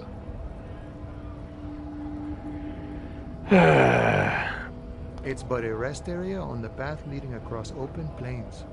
He notes solemnly, then turns to you, a wide smile adorning his face. Right. You talk to the boss, eye to eye, like men of the plain. If you have any more questions, I'm set to talk.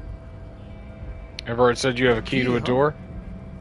What door is this key supposed to open? Said it belonged to a weasel? I was hoping you could tell me. Of course. I got you. You don't know anything. He taps the side of his nose with a little wink. I got that key right here. And let me tell you, it's mighty good of you to help us out during the strike. Working class solidarity, as they say. Heard something about a weasel. It didn't sound like a local polar weasel, if you know what I mean. Or I'm not opening this door for myself. I'm opening it for all working men. I knew this man was a commie. Ooh, I just got a trophy. The biggest communism builder. What you're looking for is a basement door behind the greenhouse. That's behind the whirling in rags. That's all I know. Our organization is what you call compartmentalized. Means we keep out of each other's business. Okay, but where did you get the key from? The janitor gave it to me. Nice fellow. We talked about life and things that really, truly matter. His gaze wanders off into the distance. None of this mess we're in. This jiving and juggling. What's it for?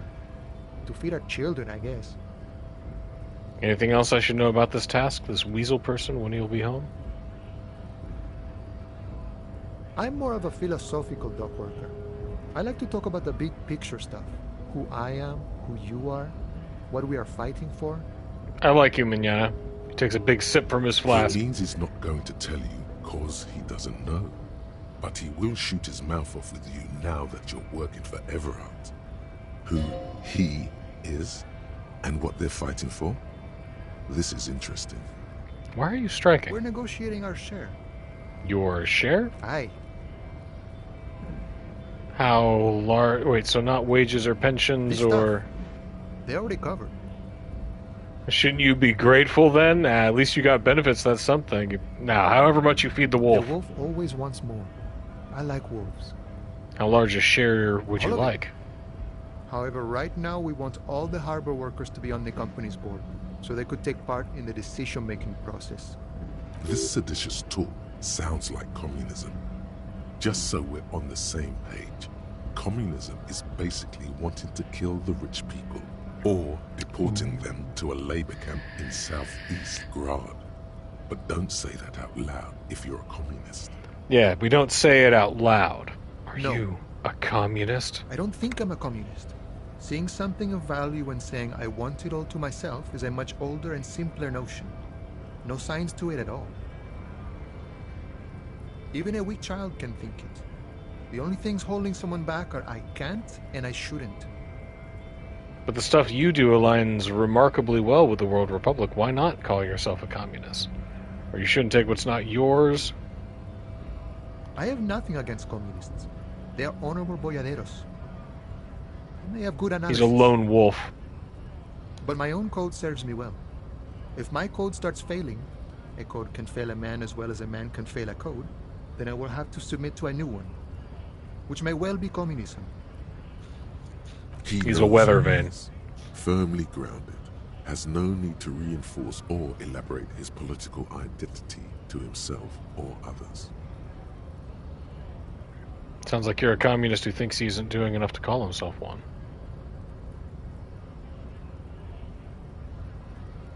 See, I'm primarily a lazy person. He looks very amused, as if thinking about some private joke or mystery. I think it's best you make up your about own mind now that you've met him. In my eyes, he is a capable organizer and a decent businessman. And what does bossing the union entail, anyway? I guess you kind of get to be the village chief.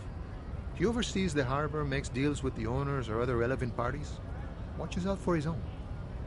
By that, you mean corruption? By heavens, why would he not be corrupt? We live in a harsh and disordered world, see? The old man is corrupt for our benefit, and we know it. Appreciate it even. He is, personally, not too lavish. Yeah, desks seem lavish to me. He is reasonably lavish, sure. That's his prerogative. It's not like you want a saintly demeanor on a corrupt motherfucker. That would be a manipulative illusion. Got Besides, a point. There are no non-corrupt systems in the world anyway. And moralism is the most corrupt of them all. This man has political theory, and it has not failed him today. Whew. You spent a lot of time thinking about this. Sure. I've had the necessary free time. Fortunately, there's always time. The look in his brown eyes conjures up an understanding. For him, having command of his time is the most important thing. It all comes together. I get now. that. The way he speaks about scabs, his general attitude. He's a follower of a 500-year-old Franco-Nigerian Boyadero code, itself an appropriation of Vespertine cool. That of a noble peasant or a traveling herdsman. True to yourself, independent in your actions, loyal to your friends. Maybe I am a boyadero, or that doesn't sound cool. Sounds antiquated, obsolete, passé. It's not disco. No. But what if maybe, unless... The man sits on the railing, his hands reaching far and wide. Yet it feels as if he could, effortlessly, go even wider, if need be. An endless torrent of time. So what do I do? Killed the hangman? Mercenary, eh? Who could have killed him? That's indeed the question. Why even do such a thing? He shakes his head solemnly. The merc was saying with a very specific type of cargo belt, one often used in heavy transport, for example, harbors. What a thought! Why would noble workers resort to such a thing? Unless they were pushed, of course. Pushed how? Your dead guy was an enemy combatant. Hold up, what does that He was an agent mean? of the opposition, attempting to undermine our honorable efforts. Did you I kill ain't him? the murdering type, but that's just me. Large organizations like our union have all sorts of men, with all sorts of skills. Understood. This has been of limited use. They said you were special ops, so... No problem. I wish the best to you in your search. Sure, I'm glad it's not my search. Good talking to you, my Nana. I like you, you're a weird guy.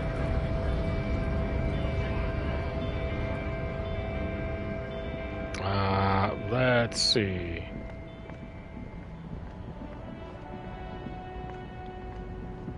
Get up this way, go past Tommy.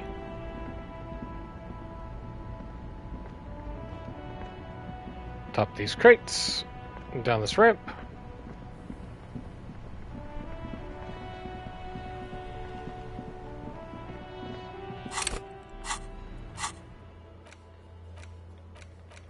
Alright, we gotta get into the back of the whirling in rags.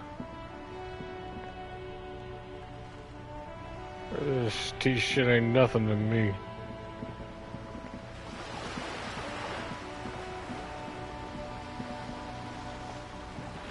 We got our trash bag.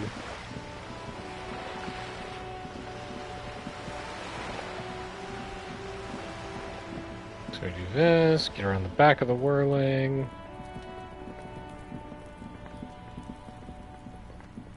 Don't mess with Kuno Essa.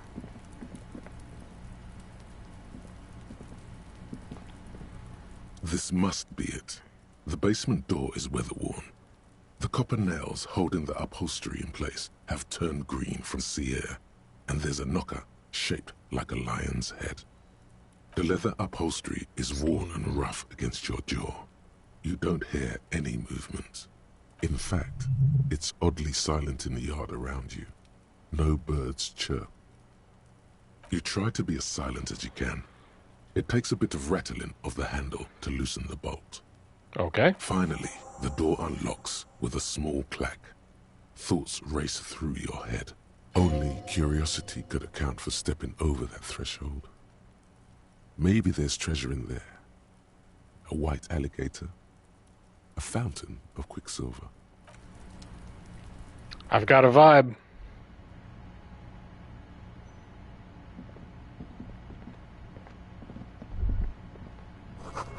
The smell of disinfectant in the room.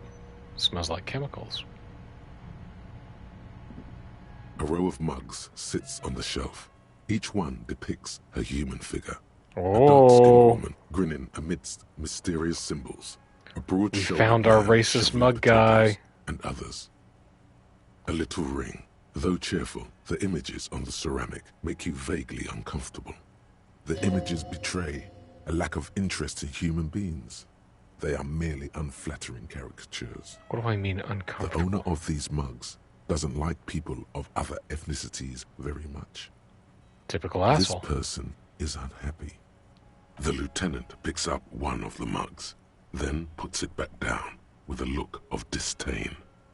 I'm beginning to feel better about breaking into this man's apartment. Whip out your yellow man mug and compare. Yes, your broken mug friend would feel very much at home here. The same humor, the same mocking lines. There's the missing tin soldier. Lieutenant looks at the mugs next to each other. Used the Whirling's container to dump his trash. And now they've drawn the ire of the Union. The plot thickens, as they say. An interesting little clue. Let's see where this goes. Clues have a way of magically connecting to other clues down the road. Perhaps you should break into apartments more often. Do you really think it's the same person who put the dead man's clothes in the trash? I'm not expecting too much from these clothes in the trash lead either way. It might turn out to be some random local matter, but still, a nice coincidence. All right. This guy's got a bunch of racist mugs, so I don't feel bad about robbing him. Whoever lives here admires fair-haired fantasy heroes. Like the man from Hjelmdal.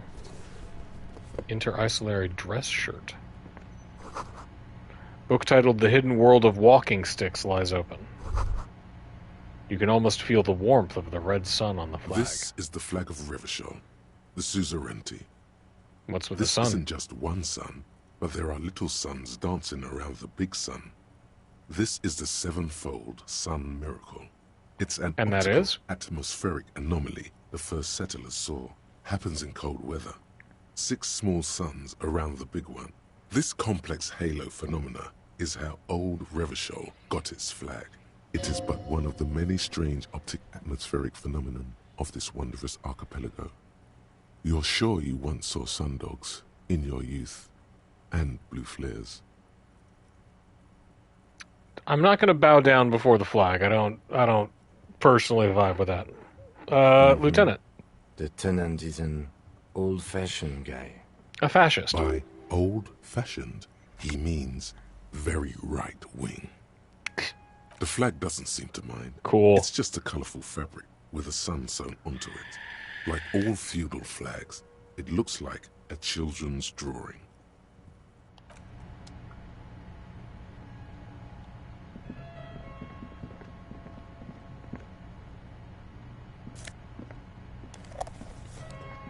Magnesium. A small suitcase full of clothes. Guests are staying over?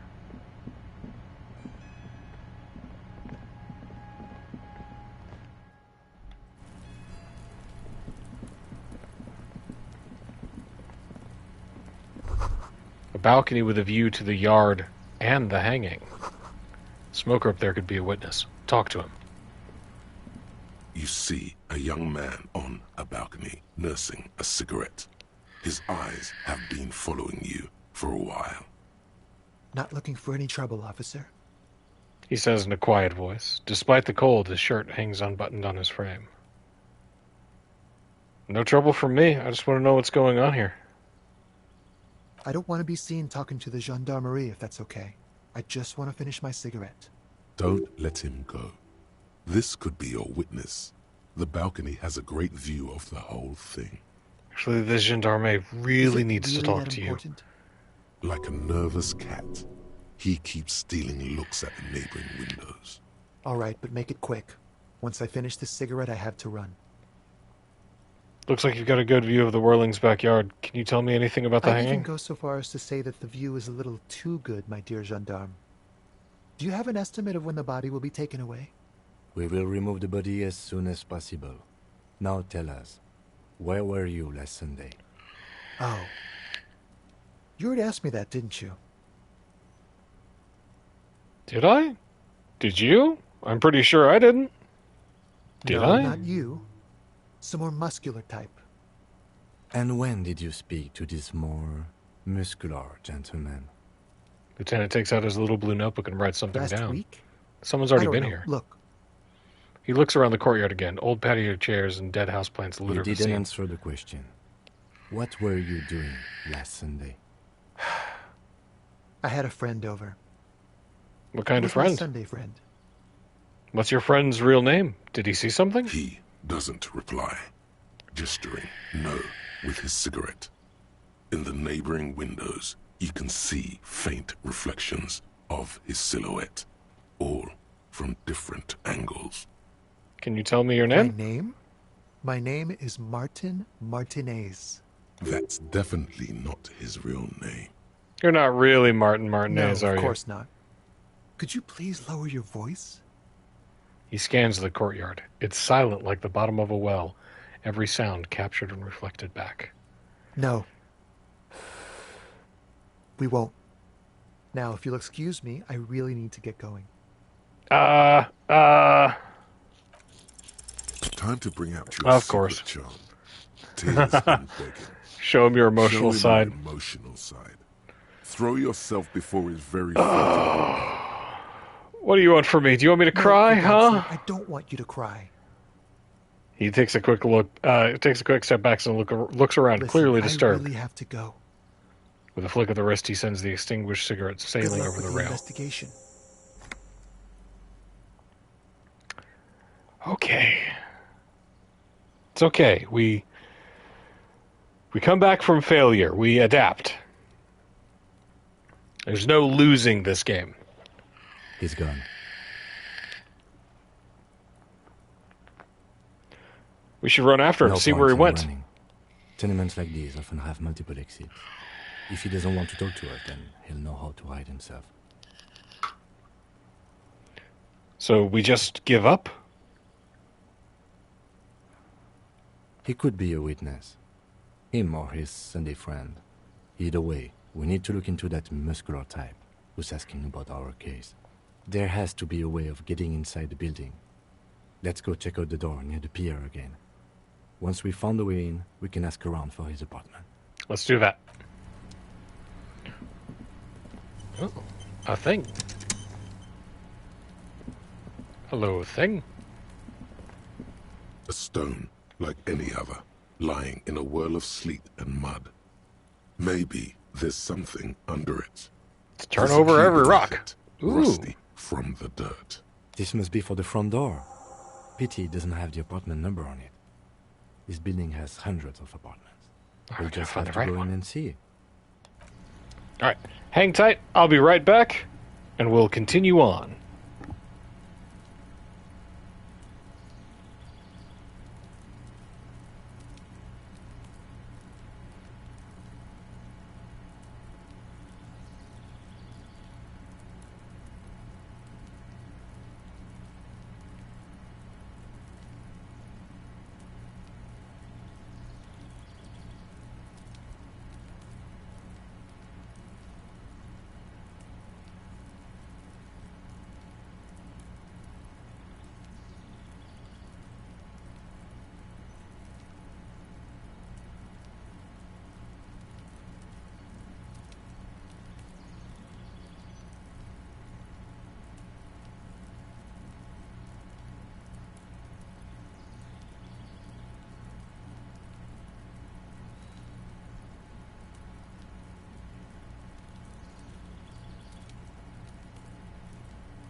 And navigate my control and headphone through a dog. Let's zoom out a little bit. Oh, brutal.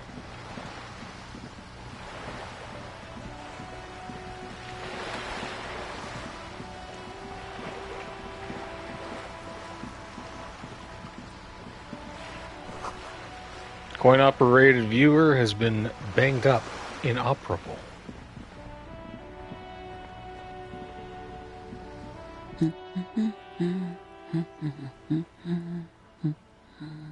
Is it a good one? Hello? Who are you? No one. I'm just a working-class woman. She doesn't really want to be disturbed that much. If she's such a working-class woman, why isn't she working? I'll come back to her This was later. tremendously useful Jeez, Kim. My man, I'm trying, dude.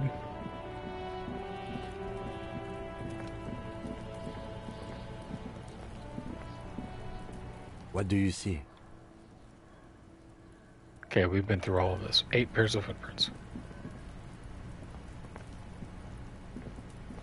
The corpse lies on the ground among the remains of an absolutely demolished pinewood branch. It's gently laid on one side. Well, it's down. Mr. Measurehead has done a good job. Nothing is too broken or compromised. The victim is ready for a field autopsy. Yes. Field autopsy? 1. Investigation of the scene. 2. Initial examination of the victim. 3. Field autopsy. 4. Transportation of the body to the morgue. We are on number 3. The RCM's I want them four-phase shoes. scene processing manual. The fuck are they on about? Cop's gonna cut his shit up. Don't we have someone else to cut his shit open? It's not about cutting. And no, you and I are detectives. The honorary rank of detective signifies our ability to handle the entire incident chain, from autopsy to cleanup to social work. And this battery's giving me a hard time on this. Just let it charge all the way up. But honorary rank of detective. And the burden attached to your rank once you've proven yourself able. Usually after 5 to 8 years of field work. Mine is lieutenant detective. I do feel like a You are. detective. Your station would not have assigned you on this case if you weren't. Now, The lieutenant adjusts his glasses and takes a deep breath.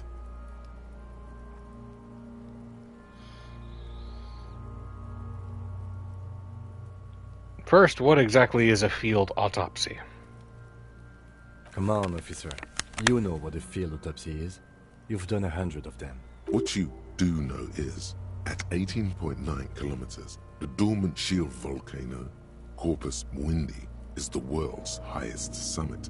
And the failure of the 38 single, Et puis descend, to crack the top 20 was the death knell of disco.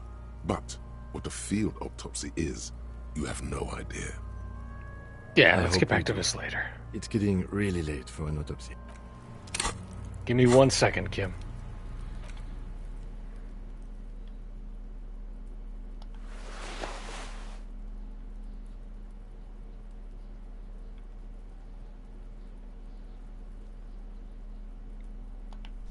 Let's put on a Logic shirt for this one.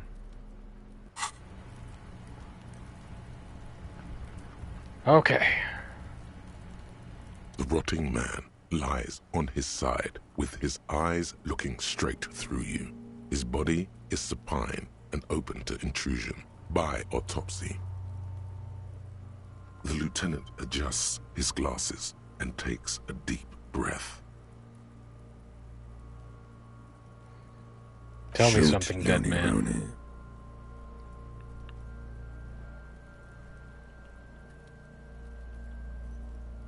Come back later, Corporal.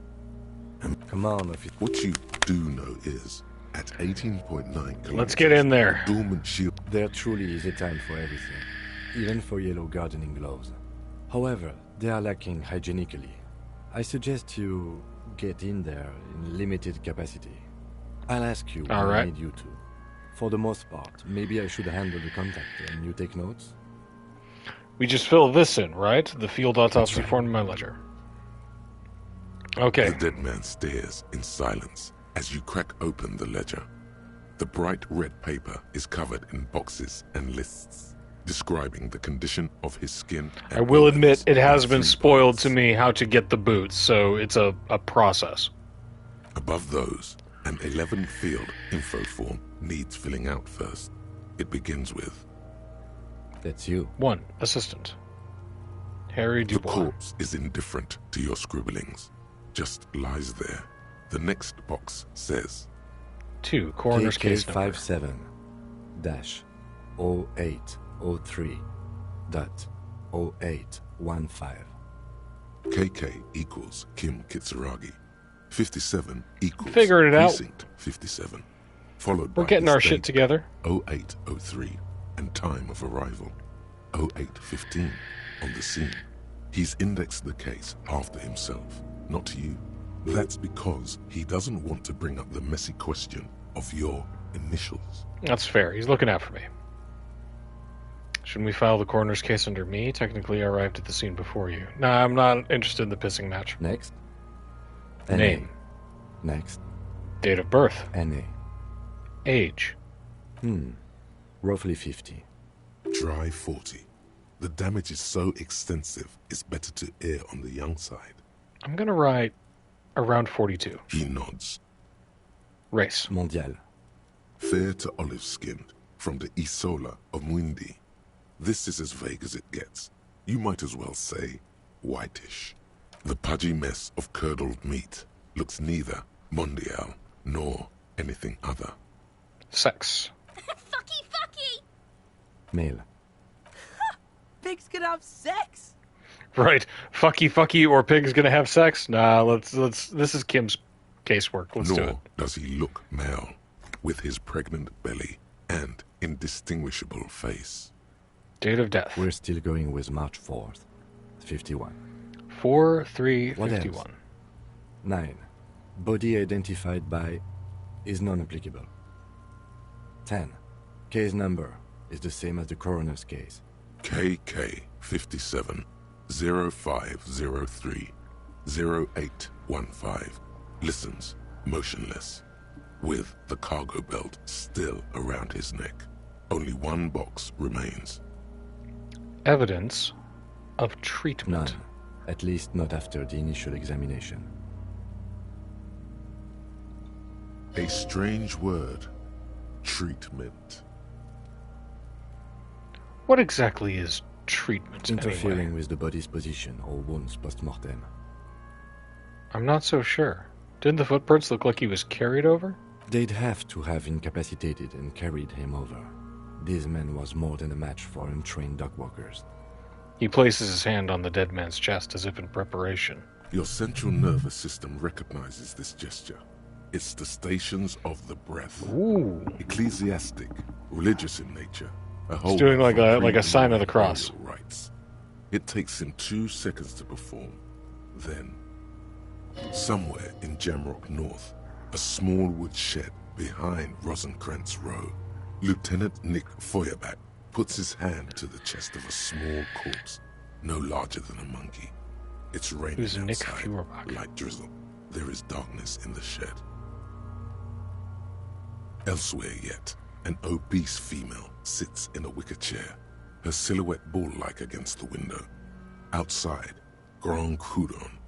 The day is turning dim for Sergeant Mac Dawson. Hand extended, he approaches, to make sure she is dead more than anything else. And so, all across Jamrock, Coal City, GRIH, 42 deceased persons found today, 42 stations of breath. We should start the post-mortem. The corpse cannot feel Kim's hand on his chest. It no longer meaningfully interacts with its surroundings. A thicket of boxes and lists on red copier paper tries to answer why. External examination summary. Clothes. The deceased wears armored boots and white briefs. The make of the briefs is Babrodine, I think. Let's see. He turns the body onto its side to check the underwear label. See? It's happening? Babrodine, yes. Inexpensive. Size M. Color white. The disappointment is palpable. The red-haired thing was expecting something more lurid. Man, fuck them kids. The rest of the clothes have been removed post-mortem by scavengers in order to get to the victim's ceramic armor. Officers are in search of the missing pieces. Removal of the boots is left for processing. It would be clever of you to omit the boots altogether, sire. If you are to keep them for yourself, as you ought to, you have deserved them more than anyone else. I agree, Drama. Patience. When am I going to get them? After the autopsy, before the body is taken away, there will be a window of opportunity.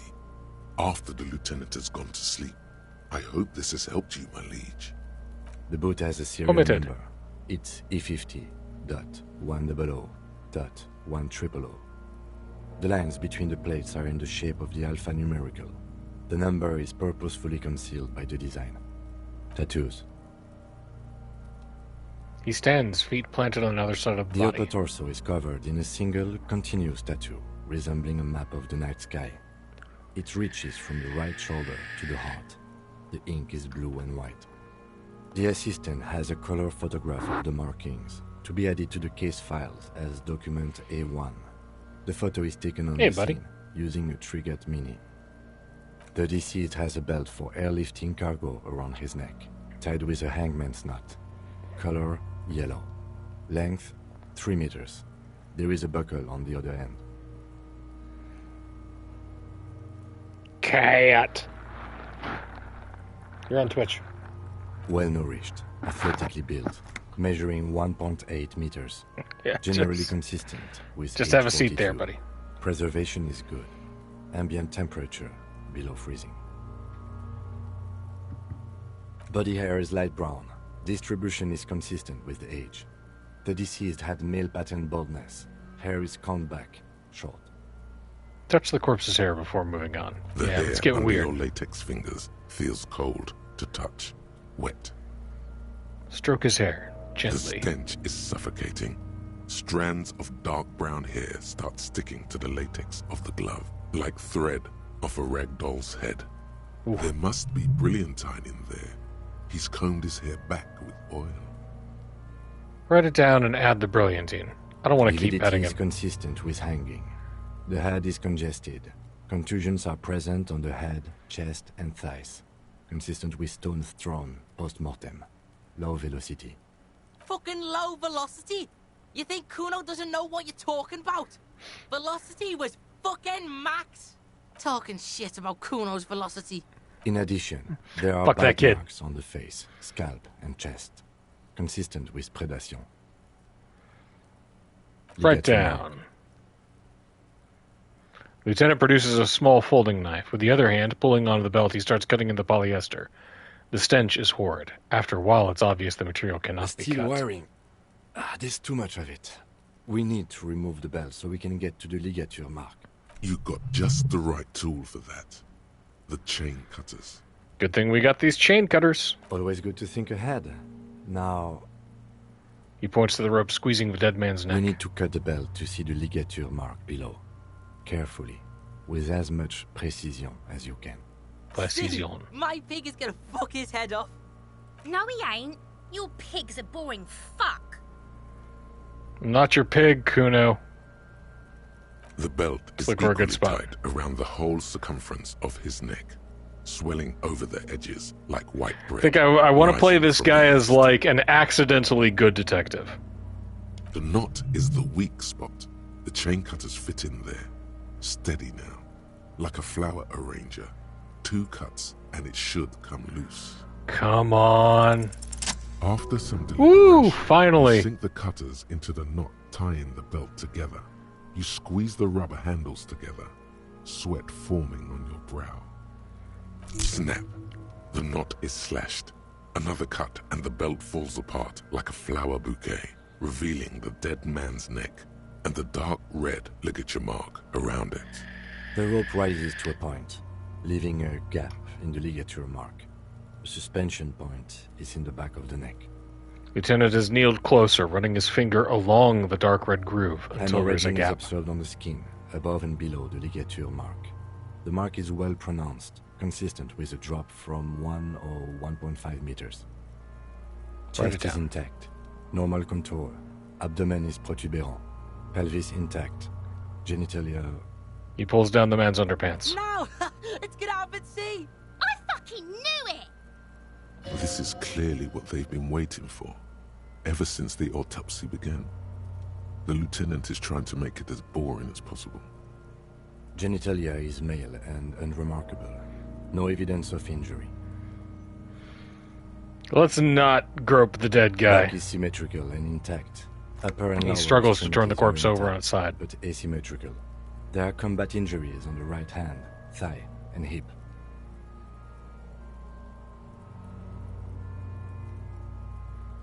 In addition, I see smaller, residual scars, too numerous to count, covering about 30% of his skin.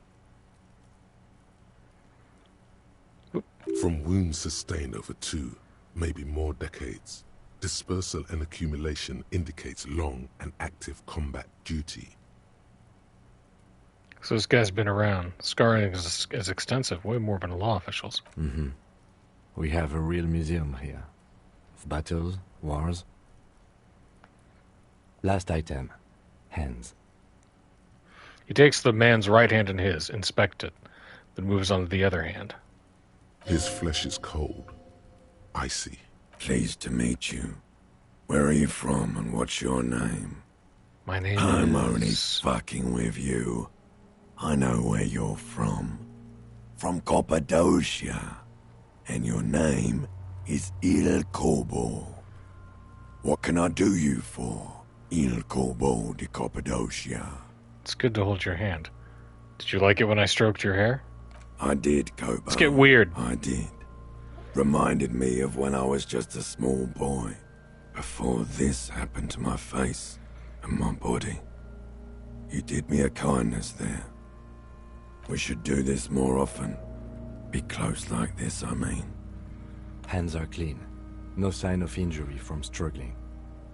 The dead man's fingers slip from your hand, cold and sausage-like. Were we expecting any? Maybe I'm just not seeing them. Honestly, this stench is making it hard for me to think at the moment. Ooh. He turns to the side to Oh, breathe. for the It's external. not enough. Well done. What next? 2. Internal examination summary. Central nervous system. I have nothing. Do you have anything on this man's central nervous system? You don't even have a joke. Nope. Musculoskeletal. Purge fluid is coming from the mouth. Not injury related. Eyes and tongue protuberant. Hyoid bone. Let's see. He gets close to the swollen mouth hole, eyes squinting from the fumes. With his eyes almost closed, the lieutenant puts his hand on the dead man's throat and begins to massage it, gently. A rotting smell erupts from the mouth. Blood fluid runs down his lips, black and viscous. You hear cracks as the lieutenant moves his sharp fingers inside the flesh, like the creaking of an old house at night. Yeah, jack that fucker off! The hyoid bone is fractured. The rest of the musculoskeletal system is intact. Unremarkable. These kids are the worst. Respiratory system. Back hunched as if in prayer, he begins to pry open the dead man's jaws. He stops to exert more force. Both hands are used. Oral cavity shows no lesions. The victim has received dental implants, possibly after a combat wound. Mouth swollen. Hemorrhaging present in mucosa of the lips and mouth. From here, it looks as though the clown-faced man is screaming. The tendons of his jaw are torn apart. Hyoid ripped from the force of the lieutenant's hands. We gotta look inside this dead guy's No mouth. scream. No sigh of relief rises from the darkness inside. It's humid there. Sickly sweet air, unlike anything living. You feel like you're about to throw up again. Straight in that mouth of his.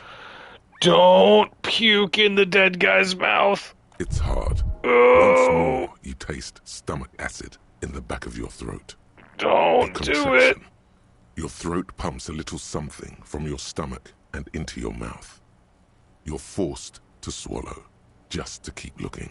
Don't you do it, Inside, Harry. You see darkness. Just a mess of meat and darkness. There are ancient mysteries down there, Kobo. Ask me later. Hemorrhaging present in mucus.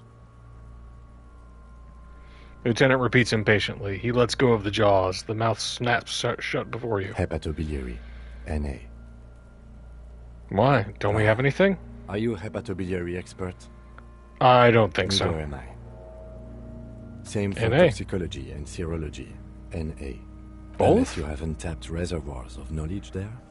The completionist in me wonders if there's still something we could still do. Toxicology Yeah. screening. At this stage, I doubt processing will find anything, even if he was brimming with cocaine. But still, you should add a request. Write an A and add toxicology Cardiovascular. requested.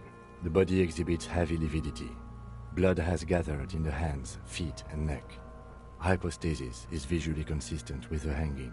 Gastrointestinal. He breathes a sigh of approaching relief. This is the last field on the list. He looks around to the ground, the pool of feces there. This will do. Digested semi-solid food in stomach. Voila. Write it down, omit the voila. He touches the corpse's bloated lower abdomen, briefly. Let's keep it serious for What's Kim. next on the list? Description of injuries. Summary. Let's see. We have bite marks, contusions on the head and chest, and a ligature mark encircling the neck. You'll need 3 fields. Leave a 4th one too. What's the 4th injury field Just in for? case. Fair enough. Head, Bite marks. Chest and scalp bite mark injuries. Predation by birds has caused damage to the body. Odontologist does not need to be consulted. And your opinion, officer? Opinion, fatal injury. Non-fatal, post-mortem. Agreed. Next injury? Contusions. So, the scalp bleeds from a post-mortem head injury, a stone. The injury does not have the rim of an early inflammatory response. The perpetrator on the scene has confessed to causing it post-mortem. Kuno. At maximum velocity, fucko! Thanks, Kuno. Has confessed to causing it at maximum velocity. Coagulated blood sticks to his scalp and chest, where the countless stones have hit the dead man. Beneath, the description of injury. 2 boxes. Non-fatal Right. post-mortem. Next. Ligature mark. A dark red abraded ligature mark encircling the neck, with a gap on the nape measuring, let's say, 7 centimeters. The hyoid bone is fractured, the cervical column intact. I see hemorrhaging on the skin, above and below the ligature mark. Depth of the mark, 1 centimeter. No signs of clawing on the neck. See, that's what... There's no defensive Below wounds. the note, That 2 doesn't make customary sense. boxes wait to be ticked. The man's head jerks to the side. The ring around his neck is visible. I gotta go with my hunch. Non-fatal, post-mortem.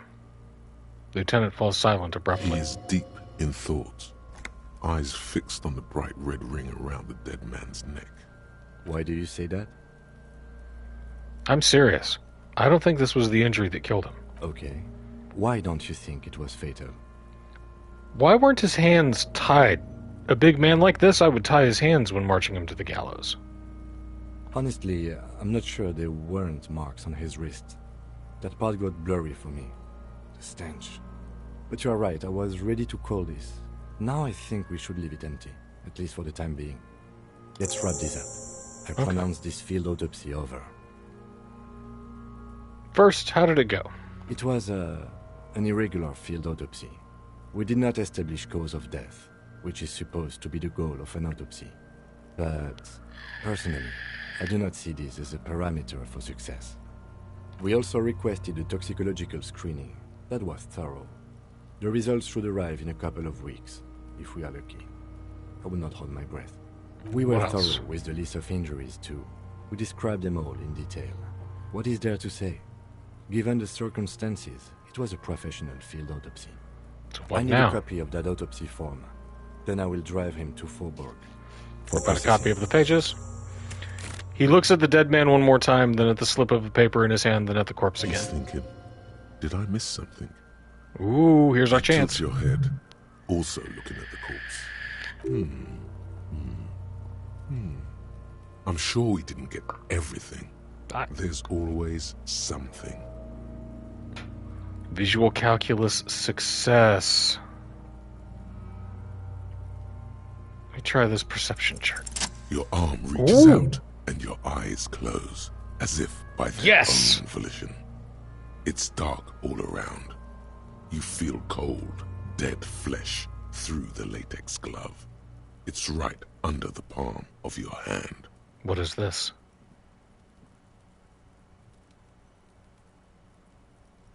His face, his cheeks, his nose, his fat, swollen lips. Like a rubber spider, your gloved hand crawls on his features. Everything is silent, all around.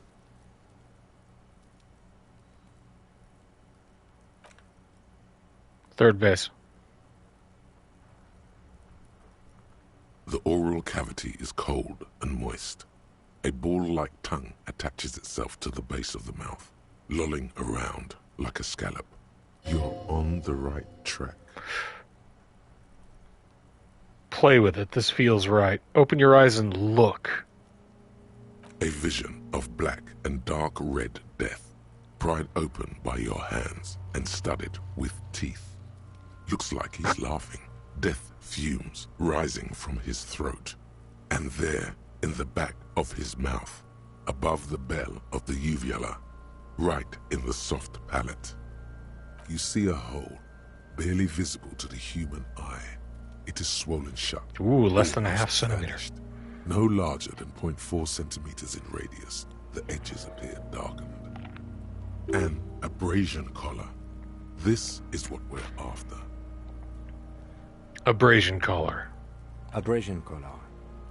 Lieutenant looks in. There's a pen in his hand. His notebook is open at the copy paper. Kuno is silent. Touch it with your finger, gently. A black trickle of liquid runs into his throat from the wound. Ooh, this is a dangerous... Your index fits right in there. A tight tunnel of flesh opens up. Tissue damage. Whoa. Wide enough for 2 fingers. As you push both in, you reach through his mouth, right into his brainstem. The fuck is happening? Ah, shit, see? Yes, Brainstem? That's what this part is called. Feel around The basal first. ganglia feels clumpy. What entered here has torn apart his reptilian complex. Your yellow fingers slide into the remains of the limbic system. There is no resistance. It's gelatinous. The slug-like structures I'm reaching are deep into damaged this guy's too. noggin. The tearing extends deep into both hemispheres. The undulations of the limbic system have ended. All is quiet. There's a cavity cut right between the The hemispheres. lieutenant answers with the sound of his pen on paper. Fucking cavity, see? Kuno's voice is hushed. Quivering with awe. Your fingers are all the way in now, reaching toward the inside of his skull. The cavity goes further, but the entry wound isn't wide enough for the rest of your hand to follow. Get in there, weirdo. Your fingers reach toward his skull. His cerebral cortex feels like jelly. Cold jelly. This is Strange grotesque fluid and streams gripping. down your wrist as you push deeper until you feel it on the tip of your finger. Ice cold serrated metal. Its edges cut right through the latex and into your finger. I feel a solid object right under the skull. Can you get to it? He searches his pockets for something. Inspect the There's skull a first. tiny crack, a protrusion in the cranium, right in the back of his head. Your finger must be pointing straight at it, from the inside. The object that is in there stops just short of the skull, in the encephalus, knocking this tiny fracture into the cranium. We have the makings of a very small exit wound here. Forget about the fucking exit wound, Beano. The pig is wearing him like a fuck puppet. Her voice is absolutely sizzling with excitement. Don't let down Kunoessa. Woo!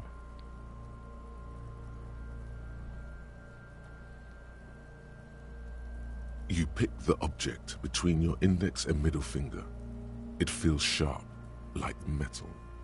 With your face twisting from pain and concentration, all you need to do is just... I got it. My pig's fucking got it?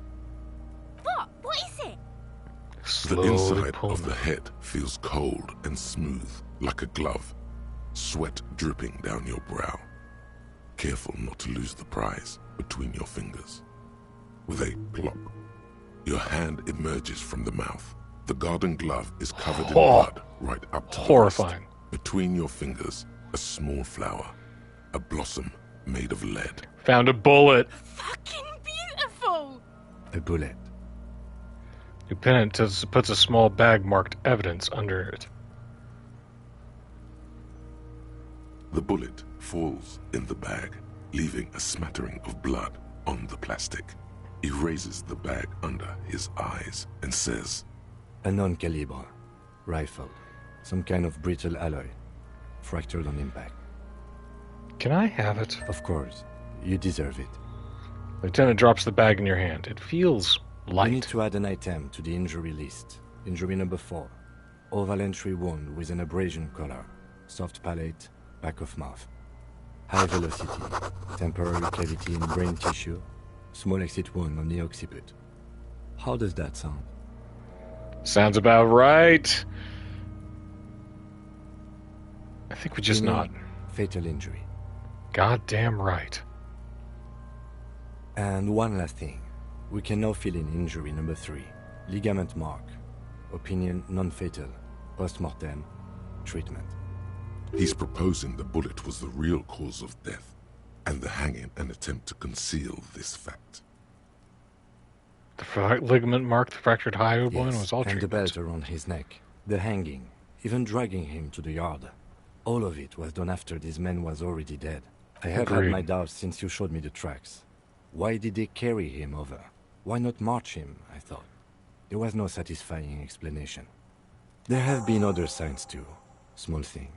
Find the We bullet were right before you to get assign pulled. hanging as cause of death, as the perpetrators expected we would. No such luck for them. We didn't fall for it, he thinks.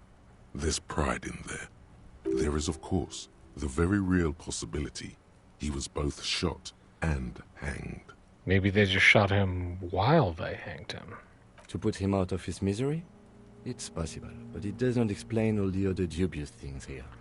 Lack of struggle, primarily.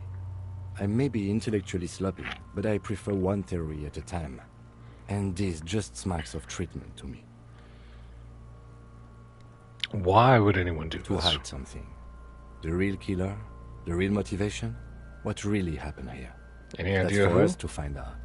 But this, it will make finding them just a little easier. I think I need to wash myself. You really, really do. I am glad to hear you say that. Your room in the Whirling in Rags should come with a bathroom.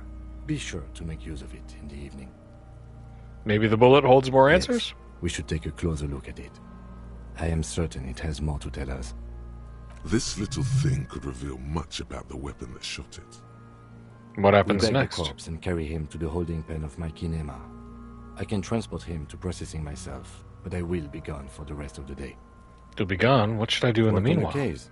Tend to personal matters. Try not to do anything too dangerous. An officer needs backup in a neighborhood like this. I'll leave that choice to you. And one more thing. He looks Great you in the work, eye. Detective. After you bag the corpse, Lieutenant Kitsuragi will leave the party until tomorrow morning. You can do side tasks, and even the main case, but it might be more difficult. Plan his exit accordingly.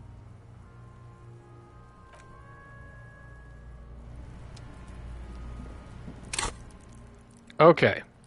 So we've got a lot of stuff. What do we need most? We need volition. We need half-light. We gotta scare that guy. And what else we got? Wash off the death smell. Ask around for his apartment number. Once you're done, check twice to see where you're done with all the corpse-related tasks. I didn't...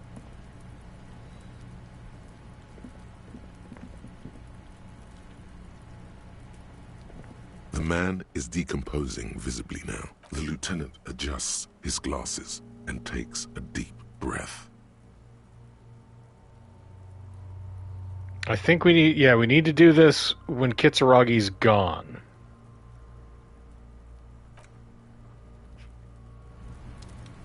So let's do something else first.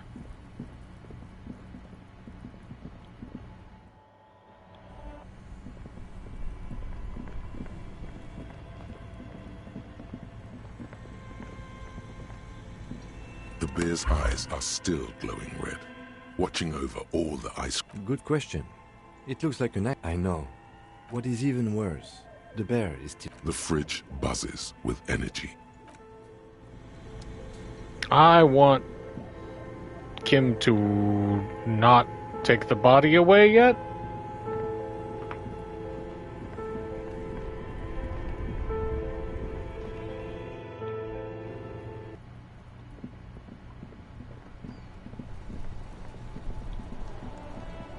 So, yeah, I'm not quite ready. I still have to wash off the death smell. Welcome to Frit. Feel free to look around or something. Everything is out on the shelves. What's that magazine she's reading? Let's proceed. I have some questions for you. I'm not really supposed to be chatting to anyone, but... I know, I just need to exchange this novelty check for cash. Wow. I didn't know you worked for the Union, sir. She rolls up the giant novelty check, looks like she's seen it before, and Anything slips it under else the I counter. can do for you? No, you don't work for the Union. The Union works for you by supplying you with cash. Yeah. Tell me anything about the dead body? I don't really know anything. I mean, I know it's there, but I haven't seen it, so... Did you know the man who died? Not really, so you knew him a little? No, I didn't know him at all. You're not going to be any use to me.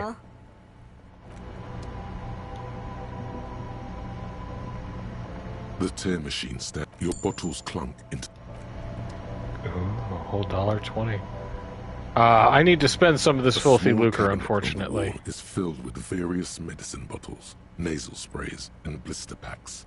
They all bear the Saint Baptiste Pharmaceutics logo. I need this. Okay, here. I hope Saint Baptiste makes you feel better or something. Okay, here. I hope Saint Baptiste makes you... Go ahead and try to keep ourselves up. We took a big spill. We bought up Half-Life. Let's intimidate this guy again. Looking for something, Hunt? Come to tell me to fuck off again? Men like there this we go. Only respect two things: strength and fear. Show me her lorry right fucking now. The lady driver's lorry. Where is it? Fuck you. I told you. There. His voice grows smaller as yours. I'm gonna fuck you for the rest of my life, you understand? Or I've been to your fucking lorry. I know where it is. I'm gonna burn you down. Or what's your name, fuckhead? I'm gonna go on police radio saying this guy told Madre to fuck off. Look, fuck you, man. It's some lorry down there. Green, banged up thing. I don't fucking know who she is. When did she go away? I don't know. I don't even know her name. She just rolls with the fleet and acts like a big shot. Some dyke, probably. I haven't even seen her for days. Where exactly is her lorry, you homophobic piece of shit? The Green Temple. Now, leave me the fuck alone, okay? A small temple by the monument. Green. Let's get into that lorry. Looks like he got his adrenaline up, too.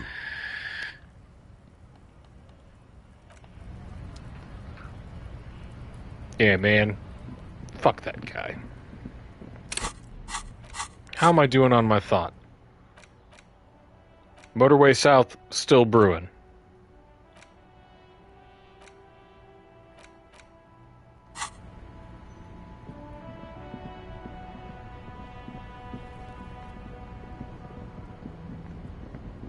Down by the monument. So this game is laid out because of the perspective. It's very strange. Like sometimes what looks like a path isn't a path because there's like a curb. A to Z, Contemporary, is parked in the shadow of the ruins looming overhead. It's seen better days. Found the same This must company be the that one made he told those us sneakers. about, unless he was lying. The glass Try to peek on in the the side window. windows is tinted and covered with dust. You can barely make out the shape of a seat and 2 steering levers. It feels like you're peeking into someone's home residence. Inside it's private, cozy, warm, dusty too. The door is locked. The handle looks shiny, like it's recently replaced. There's no picking this lock. The owner has put special care into it. It's a recessed design. Oh, we get this Use open, the pry Kim. bar to smash the window. Open it from the inside. This Really? has been hard enough. No need to make it any harder.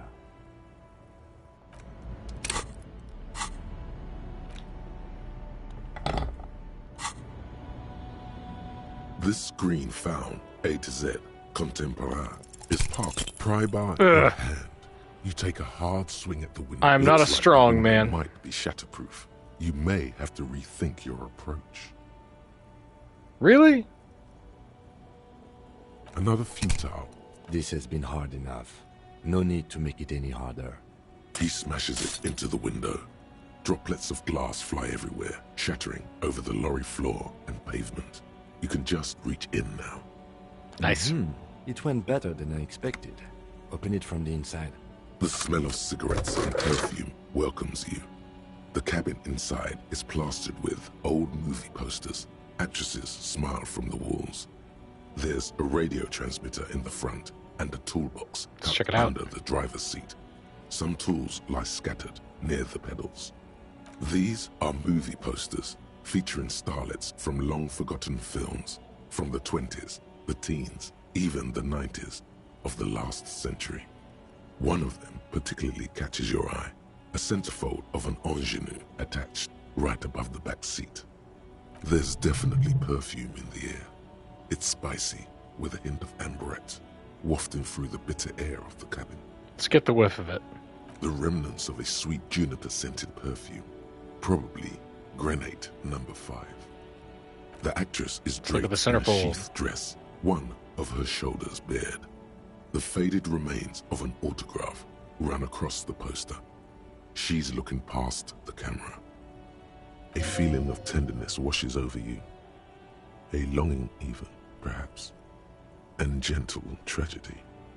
This is Tijon, a starlet Ooh. from the dawn of cinematography, less known for her talent than her tragic, untimely death. Marilyn She Monroe wasted analog. away in a drug den called the Door to the River, not far from here, on Boogie Street. A mixture of cocaine and morphine. She was afraid of the world, and the camera, too. This game is very beautiful, but very sad. The actresses and the rear actor all smile you a warm goodbye. A radio transmitter is attached to the dashboard, and a toolbox sits under the driver's seat. Let's go down the list. The frequency dial is absent. It requires a key to work, but the key has been removed, likely by the missing lady driver. Strange. There are so many radio stations saved here. Must be over 100 at least. Why would For anyone even contacting need so an entire many? fleet of lorrymen, for example. This is all shortwave, UW and UKV. Looks like we are dealing with an impressive organizational tool. The nerve center of a huge operation, with quite a range too. A 20-kilometer radius at least, perhaps Ooh. extended by an attachable antenna that's not here right now. Is there anything we can do with the radio? Doesn't look like it. It's completely inoperable without a dial key. The smell of 1,000 cigarettes, some dead actresses, and a rusty old tool. let's You check wedge the pedals. yourself under the steering wheel to get a better look. Seems like the few tools lying around here, a hammer, a pair of pliers, a rusty wrench, have been casually thrown there by the disorganized driver. But one odd detail does catch your eye. A piece of sandpaper has been glued to the throttle. Sandpaper adds extra grip. Looks like the sand driver has glued a piece of sandpaper to the throttle to offer some extra grip. Sandpaper? A novel technique? Sandpaper would also rub the pattern from the driver's right boot Yes. sole. Do the honors, he thinks. Connect it to yourself. One of the footprints of the crime scene had an aberration. One sole was smoother than the other. Which means that the missing lady driver was present at the lynching. And she's also the one running the drug trade. What a handful. First this drug smuggling, now this. How deep does this rabbit hole go? Or... We've identified one women. of the footprints, but there are still 7 to go. The movie stars are still smiling from the walls. There's a radio transmitter in the front, and a pull-out toolbox. A metallic check out the drawer toolbox. slides out from the seat. It's empty, except for a folded newspaper. It's an Unfolded. issue of Petty Ferrique from last Wednesday. A piece of paper falls out from its pages. It looks like an article ripped out from a radio enthusiast magazine. Complex mathematical equations explain the basics of something called the ELYSIUM frequency system. The ELYSIUM frequency system? I've never heard of that before. I know of FM, AM, UKV, but... I wonder what the UKV radio signal is. It's an issue of, it looks like the ELYSIUM frequency system. The pull-out toolbox slides back. It closed the rusty old lorry door. Great. I think we got everything. A word, detective? Before we return to Joyce? Yeah. All right, we've finished here. Let's quickly debrief and go over what we found, so we don't do it in front of the company rep. Seems like something the police would do. Honestly, What do you think of all this, Kim? I'm quite worried by what we've seen so far. The evidence seems to point to a rather extensive and well-organized operation. I'm especially intrigued by that radio transmitter, particularly the sheer number of stations it can connect. Looks like this alleged drug trade casts a wide net. This means it's well-funded. Technology like that, a major player must be financing it. I'm not sure what the ELYSIUM frequencies are all about, but they may hold some significance. Perhaps it's a better way to connect between fleets while avoiding frequency bleed, or maybe it's used to tap into RCM networks. How do you think this is connected to the Union? We didn't find anything conclusive linking them to the smuggling operation. But somehow, I doubt that Everard Clare would be oblivious to something like this happening right under his nose. I agree, that dude's shifty. My suggestion is, we use it against the Union in any way we can, to our own ends. It's a slippery hill, but we just might be able to pin them down, indirectly, down the road. What about the movie posters? As elegant as they are, I don't think they are relevant to the drug trade. A lot of women here, especially for a lady driver's cabin. Maybe the trader is some sort of cinephile, or could the film industry be involved? Yes, well... unimportant.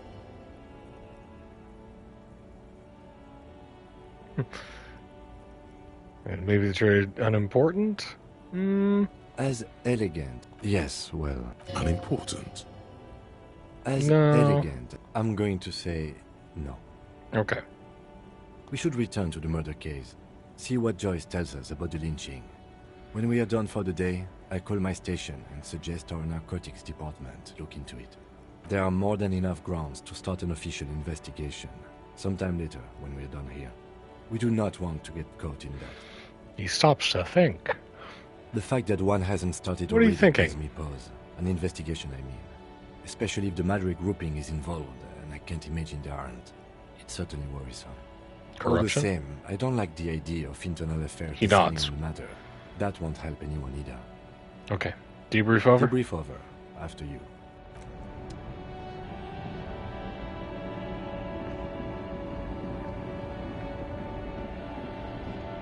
Okay. We don't have enough to buy our... We have enough to buy our sneakers, but then we don't have enough to pay rent for the night. So let's go on ahead and... Hey, officer, got a minute? I saw you poking around in Lady Driver's lorry. She in trouble? Race has told us where our cabin is. We only searched it. Still better than me, I guess. Told you there's plenty of others who tell on her. But is she in trouble?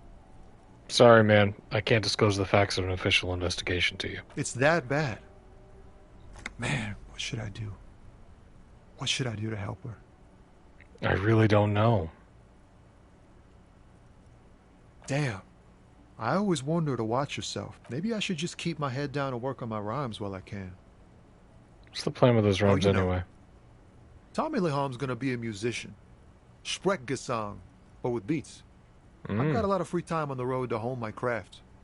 The correct grammar is Tommy Lahom. Why Tommy Lahom? Tommy Lahom was taken. My real name's Jerry Lafitte. Tommy's way better. It's more him. Another question, the man actually. Taps his fingers rhythmically against his arm. Ooh. Conceptualization, Formidable 13. So I've got 3. That means I have to roll 10 or higher. Yeah, let's try. Your best verse. You don't even have a bad verse in here. Oh, no. Just tumbleweed and liquor stains. Wait, no. What are you doing? She broke me. She fucking broke me. That's brutal, man. But you know. No, stop. He's already mortified. No, Tommy, these are my rhymes. Listen. She fucked me till I bled. In the name of God, what are you doing? It's not real, guys. It's not my actual thoughts. It's a poem. Or I will never be the same again. Yeah, I get that, and it's cool, but... And I will never be the same again. She's always there. Fuck the case, fuck everything. Yeah. Total doom. Yeah, I get it. These are your rhymes. They're from your life. Doesn't matter if they're robust, they're honest. So... Hey, buddy. Thanks, man. Yes. And I also thank you for stopping. We have a drug investigation to return to. How about we do that? Ooh, I unlocked the empathy thing. In his eyes, Ooh. an familiar longing. Flecks of brown and gold. Familiar how? It's hard to say. His gaze wanders southwest, down the street that goes beyond the horizon. What's in the southwest? He emerges from the reverie. A flinch jolts his frame. The question has touched a nerve. Really? You can tell me. Man, I don't know what to say. Not much anyone can do. There's no helping in absence, you know. I miss my family. They're all I have. My wife, second kid on the way, waiting all the way in Diora. And here I am stuck in this shit, so far from home. Diora? Of the Seven Seas. It's on the other end of Le Caillou, pretty much. On another island called Laurentide, off mainland. We've got a little place there. Can almost hear my kid laugh when it snows. What's it like to miss What's it someone? like? Good. And bad. An ache that brings you joy. I think of them a lot. I dream up these silly scenarios in great detail of living with them. It comforts me. What about you, Cop Man? You missing someone? Is that what it is? This feeling? No, it's scarier than that. You're pursued by a hunter, smelling of apricots and sorrow, and the past. I miss someone, but I don't know who it is. Or I'm fine, man. I don't miss anyone. I think we can be honest with Tommy. I feel for you, my friend. It's bad enough to know who you miss. Missing like that doesn't feel like it has much of an upside. But, thanks for this. It's nice to talk to someone, and I know it wasn't easy to ask. I hope you find your way through your own troubles. Tommy, I like you. We could put skills into conceptualization. We are Art Cop. Why not? Now it's turning into a kind of a snow limbo, man. What's on your mind? Ooh, poetry. No. Nope. Just no. I can already see it's failed, and I'm stopping it now. Until you have good poetry, you have no poetry. Womp womp. Snow covers the white on blue police livery of the motor carriage. The white colors nearly meld together. Wait, why am I even thinking about this? Wasn't I Do supposed something to... important? Something murder-related? There's always something important. Doesn't mean you can't take a moment to admire this piece of machinery. This is a Caprice Kinema, the Caprice Motor Corps follow-up to their highly successful workhorse, Caprice 40, and the answer to the Lum's racing breed, Ferv series. With its air-cooled, rear-mounted 12-cylinder compression ignition engine, driving the rear wheels through a 4-speed manual gearbox, the Kinema is able to reach 100 kilometers per hour in 13.5 seconds, and go on to a top speed of 180 kilometers an hour. I am unfortunately American, so I can only conceptualize distance in freedom units. So I don't know if 100 kilometers per hour in 13.5 seconds is good. Sounds pretty zippy, and the engine woke me up. 12 cylinders is a lot. Top speed of 180 kilometers an hour is woof. Won't it roll over in the sharp corners? The high center of balance is offset by a large battery bank mounted at the bottom of the cabin, feeding all the auxiliary systems and making the Kinema effectively a mobile power plant. Oh, this tech talk is rubbing me the right way Due to here. a quite steep price tag, it is very unusual to see one in police livery. I don't like your machine, Lieutenant. Looks impractical. I'm not so much an ascetic, and I'm not going to dog on Kim's style. Mm-hmm. You want to take a closer look? What's it back in there? 130. I reckon that's a 7-liter V12 there. That's what? 7-liter V12? 7.2. Supercharged. Lieutenant is trying to suppress a smug smile. Unsuccessfully. Saying these words brings him immense joy. Fine machine. Yes. An extraordinary machine. It's nice and all, but why so modest? Put some zing into it. Flare it up. Slam it down. Helium headlights would improve the range and quality of the visual field a lot. You ever thought of switching to helium Actually, headlights? I have a pair at home. Just haven't gotten around to fitting them yet. I need to lay some wiring for the ballast first. If we ever get this case solved, maybe we could do it together. Yes, He replies with an definitely, apologetic maybe. smile and nods. And means no. What in there made the infernal whining sound that woke You mean me? the coil noise? What is coil noise? Variable current passes through wires that make up the coils on the electrical system on this machine. It causes vibration in the wires and the cores of the coils. So it's like an electromagnetic buzz. When the frequency of the current in the coils falls within the audible range, the resulting vibration creates the whiny sound you mentioned. It was more of like a horrendous shriek. Whatever you do, don't make fun of the lieutenant for explaining this to you. Wow. How do you know all that? I have pretty much maintained my vehicles by myself ever since one was assigned to me. You inevitably pick up some knowledge on the way. There's pride in there. A trained driver knows his ride. Okay, let's move.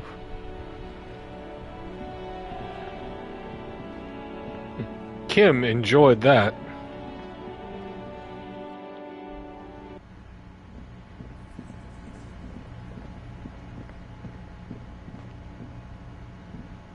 Can I help you? Got the 20 real? Good. You got Yeah. the room for the night, but remember, you'll need another 20 real tomorrow. Sucks. Oh, hello, dear. There you are again. Okay, so your husband Oh, is some kind of yes. scientist. A zoologist. A cryptozoologist, to be more precise. Oh, what? It's a pseudoscience that attempts to legitimize research into mythological beasts and urban legends. The lieutenant sounds unimpressed. That's one opinion, yes. And people are entitled to their opinions. She's used to playing off such insults casually. I like But Lena. they still affect her. My apologies, ma'am. I did not mean to undermine your hobby. It's not a hobby, dear. It's a subfield of zoology. one specializing in animal species that are so exceedingly rare that many assume them to be extinct or even fictitious. Searching for Creatures such on species right on called the edge of cryptids extinction. is difficult and often thankless, and frankly, many scientists are too lazy to do it. Universities these days are rarely interested in supporting real research. Bigfoot. She's completely internalized her husband's struggles. They are her own. Maybe you could convince her to tell you about some cool cryptids? There's really no point in manipulating anyone. She'd be only too pleased to tell you about her work. Go on and ask. Hey, Lena, I'd like to hear some of the cryptids you've studied. Could you just tell me about a couple of them? Oh, I'd be delighted. Truth be told, I could really use the company too. One cryptid, not a couple. One. This won't turn into some kind of cryptid extravaganza. Okay, Kim, just one He little nods cryptid. and Promise. assumes a waiting posture. Ooh, tough choice there. Ooh.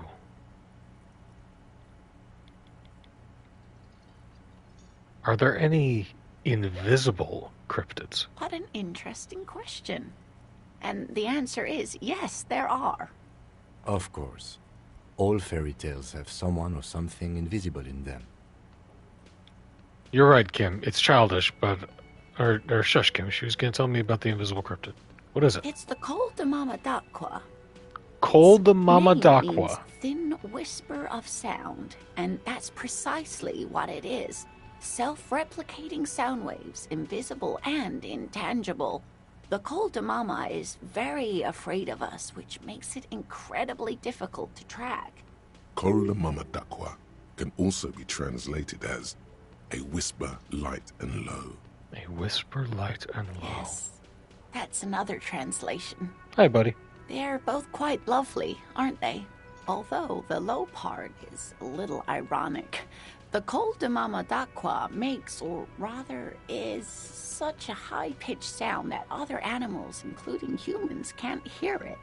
It could be everywhere all of the time, and we wouldn't know. You've got food. Fine, I'll bite. How can an animal post be a haul. sound? Many scientists have asked the same question. Some have claimed that it isn't itself a sound, but a tiny corpuscle that emits sound waves. But there's no evidence to support this theory. Could it be here right now? It could be. As I said, it could be everywhere. And we wouldn't know any better. It could be ringing all the days of our lives and nights. What evidence is there of an animal being a sound? Plenty. It's the evidence that led to its discovery. In the 20s, a group of Areopagi ornithologists, So 30 that years is, ago. scientists who study birds, were trying out a new recording technology for capturing sounds outside the range of human hearing. When playing back recordings they had made in the foothills of the Ea mountain range, they noticed certain anomalies, patterns that seemed random at first, but on closer examination were consistent with the waveforms of songbirds. Songbirds? Scientists soon discovered they could track and even predict what appeared to be feeding, mating, and migration patterns based on sound waves in a strictly delimited range of ultrasonic frequencies, even higher than those of the highest-pitched bat calls. She transforms Cosmic when speaking horror. about these strange animals into a confident woman. They realized that they had discovered a new species and called it the Col de Mama d'Aqua, after the Paracanassian name for the voice hang on of one God, second. which is said to be very silent. I'm legitimately impressed. Go They on. grew quite obsessed with these little birds. Even though they couldn't see them, they could distinguish among individual birds and even began to name some of them. Name them? Sequester, Time, Joscan. Those are but some of the Mamadakwa they followed individually. Why is the Mamadakwa so afraid of us? That is a sad story. A group of university students assisting with the field work in their enthusiasm for the project, and no doubt because they were preoccupied with impressing their professors, nearly drove it to extinction. They tried to communicate with it and had no other means but sound. So they started sending out sound waves at frequencies they thought might match the Mamadakwas. And what happens when a sound wave meets another sound wave of the same frequency, dear? This lady really should be a teacher. She's really good at the explaining things. Psst. They cancel each other out. Thank you, Encyclopedia. Exactly. And these tests were performed so recklessly that when they happened upon the right frequency, well, they wiped out most of the population. Great regret washes over her. A wending cloth. After that, the corpuscle appears to have migrated elsewhere. There have been recordings of anomalies similar to those shifting to a spotted in different Ea, pitch. but they've been few and far between. It's impossible to confirm the presence of any stable Kulta Mamadakwa population anywhere. Of course. A common thread in these. Disappearance and unfalsifiability. I like the story, though, ma'am. Kim. I'm glad you did, dear. What about what?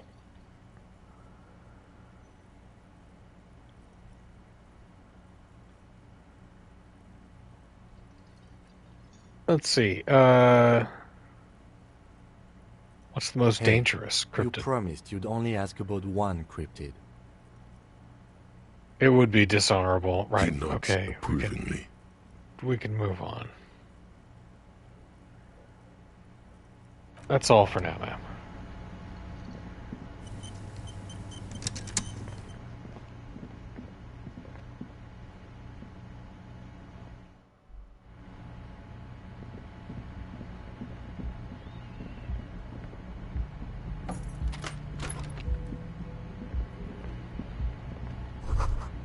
Kim tries not to look at your broken down bathroom door. Kim also tries not to look at the pile of tape viscera on the carpet, or the weird suitcase on the hat rack, or the potted plant dying in the corner.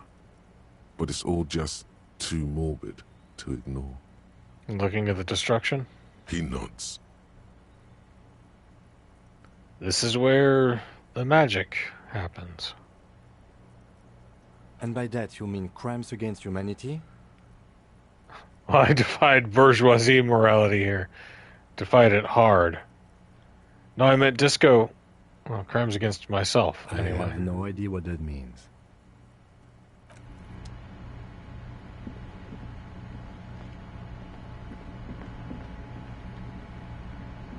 A mirror hangs on the bathroom wall. In it, your face, adorned with the expression. Okay, let's see. What else can we do?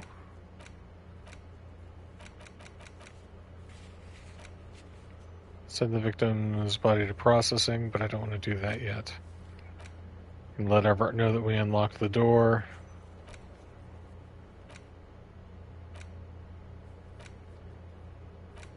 Or I can talk to Kim about the pissing match. Yes?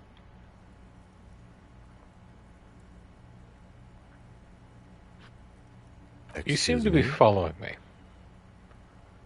Nothing, You just have an observation. A distinctive way of walking. If I were to walk in front of you, we would surely collide. What do you mean I hope distinctive? you don't take this the wrong way. It's just a collegial observation. In the 57th, we call it the Jamrock Shuffle. Officers from Jamrock's 41st Precinct tend to move a bit erratically.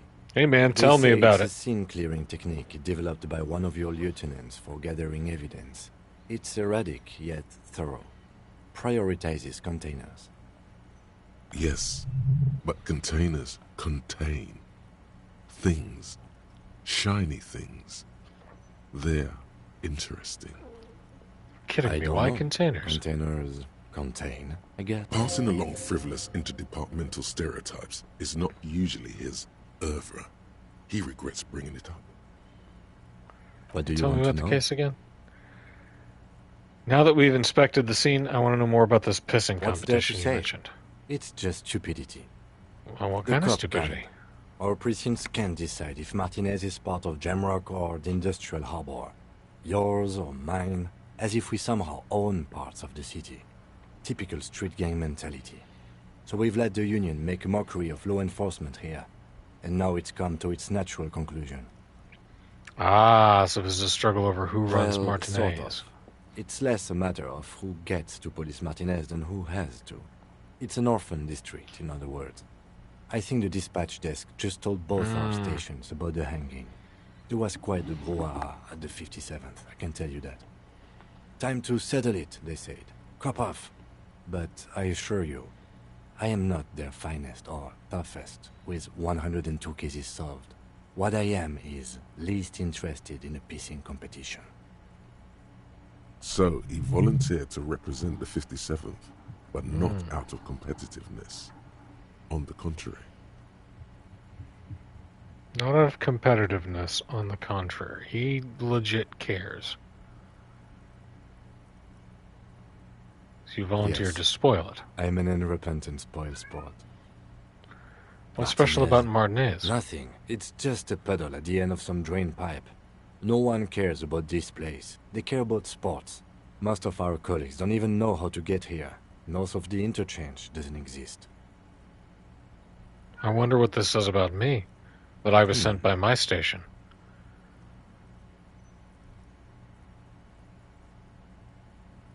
I was sent to teach you a lesson in style, or there can be only one conclusion. I am the finest, a case-solving machine sent to outperform you? No. I probably have an unbelievable kill count. I was going to leave why I was sent unspecified. I must be an augury and omen sent by my people. Can you guess my message? No, don't be scared, but I think I might have supernatural abilities. He opens one hand and looks at it. A moment passes. Which school do you subscribe to? Mambo or Jambo? Wait, which one is the one where you hear your Thai talk to you? Or Mambo, I have a vivid interior, I see and feel things. Or Jambo, I get these strange shivers from being hungover, just before a chill was down my back. I imagine strange things and get cold chills too. Which is the one where you hear your Thai talk?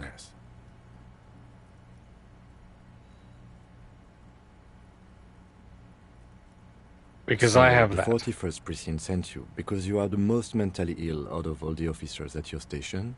I don't know. I don't remember any of the other officers. Let's try that with.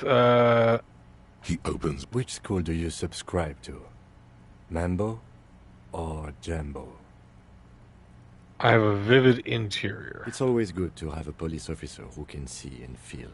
Was there anything else you wanted to ask about the competition? Tell me about Yes, the combo. it's a wholly pointless matter. Forget I ever mentioned it. He's actually glad it's addressed now. Because you're the best qualified. No, that doesn't seem right. No, that makes sense. I'm exceedingly qualified. Dumb brain, I'm good for nothing. You look dumb if you keep the lieutenant waiting for too long.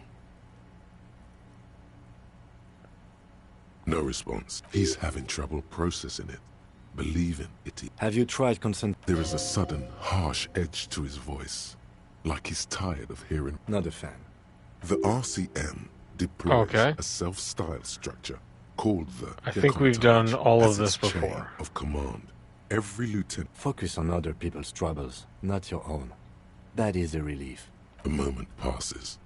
The lieutenant glances at the sports watch on him. Oh man, Kim fucking hates me. This sucks. This is awful.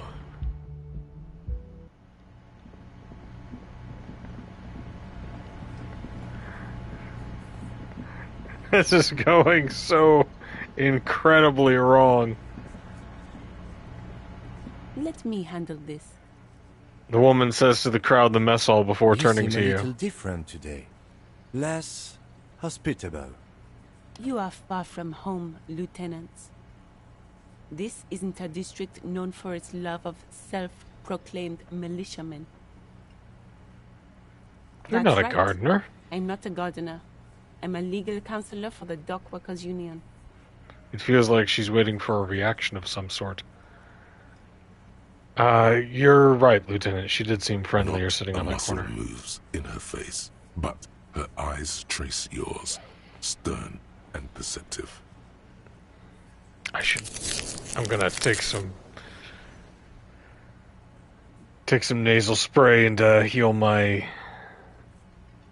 You are looking for Titus Hardy, who you think has information on a murder the RCM is investigating.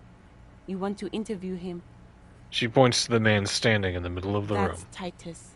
Talk to him, but know this. I'll be keeping an eye on you. No strong arming, nothing official.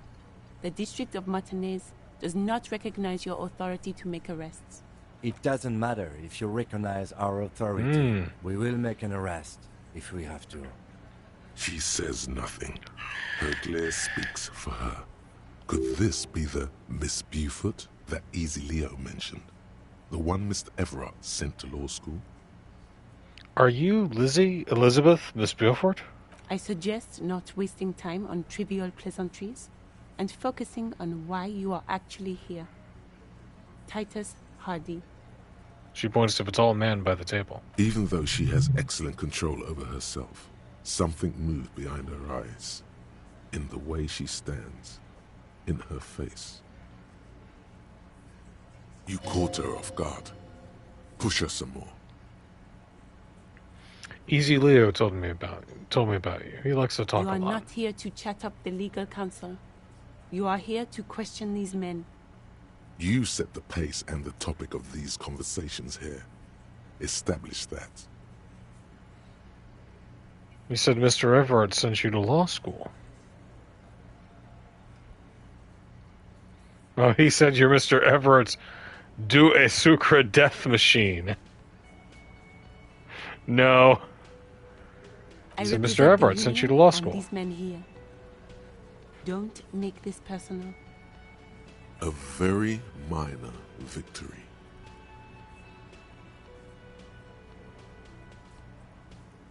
What if I want to talk to you, What not you Titus? want is of no significance, officer. Don't test your authority. In Martinez, you are no one. Why are you so aggressive? Aggressive? You make your living enforcing violence. That's fair. These people are just dock workers. So you were spying on us, and now you represent murder suspects. Just dock workers. Listen, you moral intern lackeys. You're a Ooh. mob, enforcing the unlawful privatization of Revachol.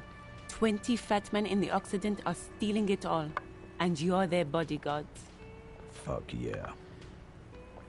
A tall, broad-shouldered man takes a sip of beer. So ask what you came to ask, or get back to your commanders. The world needs a financial buffer zone. No need to get emotional. That's the ultra-liberal. Privatization is not unlawful. It's cool and funny. Maybe you're just not historic individuals. I don't know where you heard that, but it's wrong. We're principled and strong, not like you socialists. I like that. Good start. Let's take it a step further. Armed uprising. What are the union's plans? A comedian. Do your job, ask your questions, then get out of Martinez. No, I'm serious. Strange. It's as if people don't believe a cop could be a socialist revolutionary.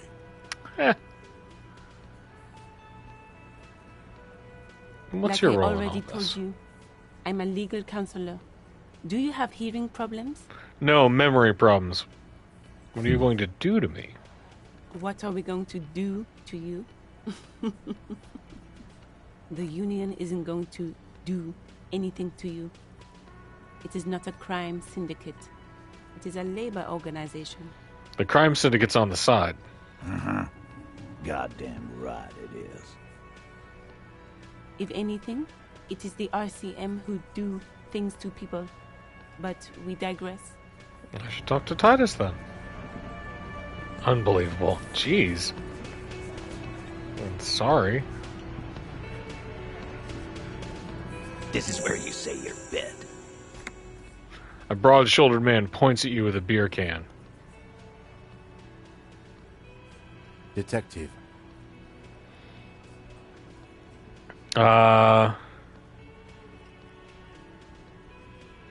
Hey, Don't say anything hey, quite yet. dipshit. You hard of hearing or something? The boss man's talking to you.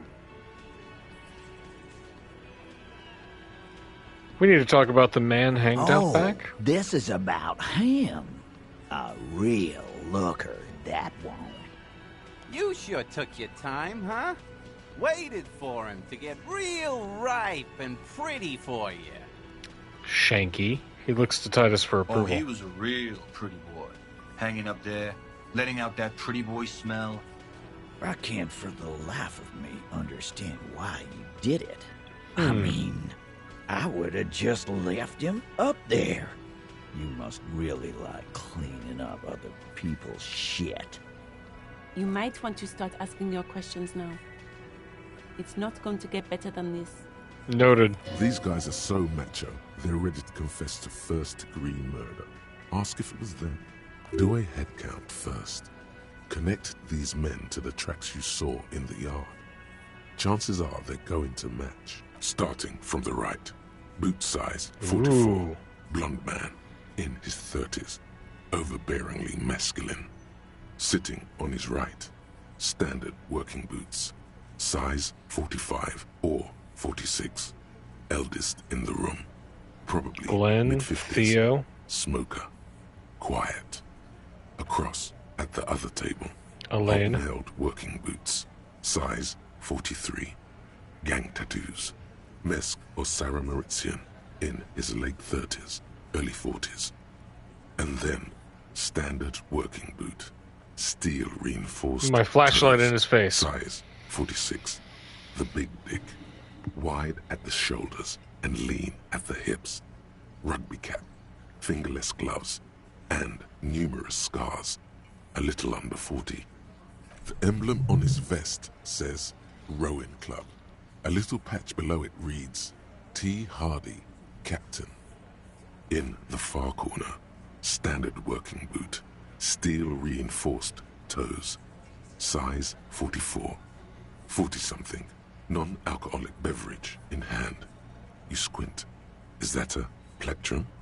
On his Where? neck. Forget it. It's not important. He's a musician. Let's call this one the musician. And the little guy? Size 41. With the light step. Not a child, after all. An older man with a rat face. Mean, watery eyes. And 2 front teeth missing. In the middle, heaving and wheezing. Big guy. Boot size 46. Deep marks. Probably carried Fat the Angus. victim over. He alone is 130 kilos. Add the man in armor, and you could easily exceed 220. In conclusion, these 7 are the actors on the crime scene. The footprints were theirs, but there's a discrepancy. Yeah, there were 8 tracks. One of those Azant, the odd soul, the lady driver. Missing lady driver who was running the drug trade. Does it mean the Hardy Boys are involved in the drug trade as well? Not necessarily. Lady driver could have kept the drug trade a secret. But hey, you've stood there for about 4 seconds, not saying. The fuck is with you, fella? I found 8 sets of footprints, but there's only 7 of you. Where's the 8th Hardy Boy? What are you talking about, madman? There's no 8th Hardy Boy. There's 7 of us and we're all here. Or what? You want to be the 8th Hardy Boy? Actually, boss, we've been talking and we think she could maybe... This person Glenn She wants could to maybe... hire. He really respects her. She? So there's an 8th Hardy, and it's a Hardy girl? Who might it be? Elizabeth? The gardener? Shut the fuck up, Glenn! I do the talking here. Now what the fuck do you want, cop? So let me get this straight. There is an Ace Hardy boy. It's a she, and you don't like us talking about her? I'll let you take That's it right. for now, Kim. We're not talking about this. This is a private Hardy Boys matter. Nothing to do with your shit. Hardy Boys is just a gang. Points of the You're lieutenant. not cops here. Don't go digging around if you don't want a bullet in the back of your head. I'm watching you. Okay, open threats. We're all watching each other. Lieutenant is just Officer, a spectacles. no question. There's no point in pushing it further, he thinks. This is already a victory. We'll learn more about this 8th Hardy sooner or later. The man hanged in the backyard. Did you do it? The pretty boy. You guys really love talking about that pretty boy. Takes a sip from his can. But my partner and I have a serious matter to discuss with you. I have spoken to the dead man in a bizarre occult fashion. No. Why is there a container belt around the dead man's neck? Container belt? Like we use in the harbor? Yes. Why? Because we took it from the harbor where we work. Then we went out back and used it to hang him. We did this together. He looks you dead in the eye. All of us. Until he was dead. That's why there's a container belt around his neck. Aha. So you just confessed to murder. Goddamn right. No. These 7 honest Ooh. men have equally come forth. They told you what happened so that you don't waste any more of your time. All 7 together. They're diluting responsibility. It's an anti-arrest tactic.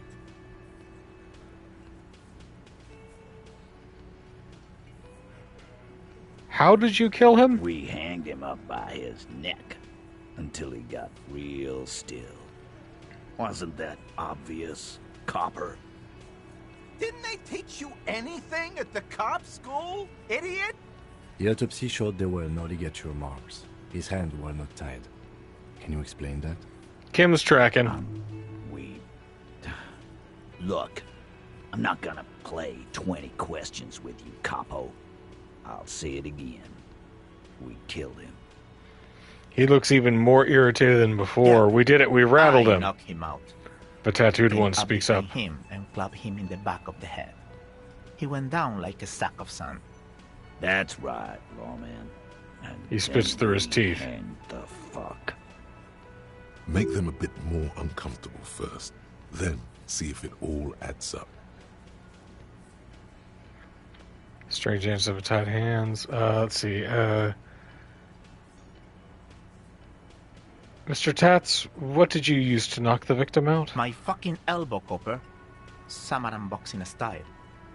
He looks you straight in the Samurai eye. boxing, or Sambo, is an eloquently violent set of one-on-one fighting moves, originating from the Samaran Isola.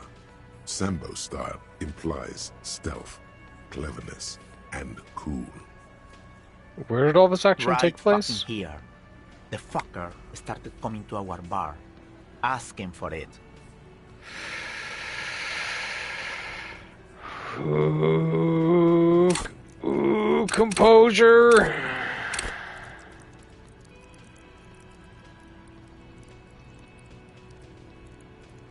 Ooh, composure.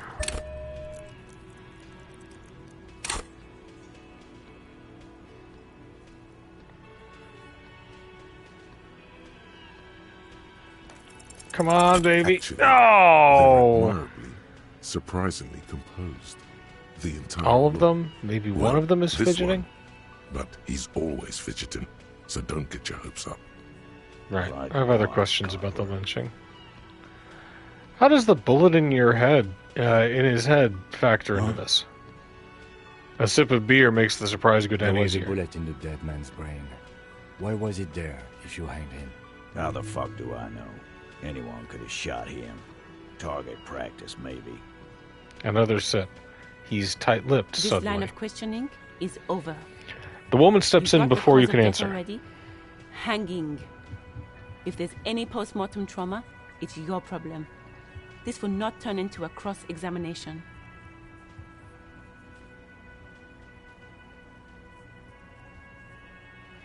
How You many murdered people him have just you like sent that? to No the remorse? Ever felt remorse for them? Chaise électrique is the method of capital punishment in Revachol. I am kind of getting read for filth During by the these guys suzerain's because I'm a reign, cop, and it used to be the I firing mean, squad. they're bastards. Or send them to Reunion to rot. For 20 years. For life.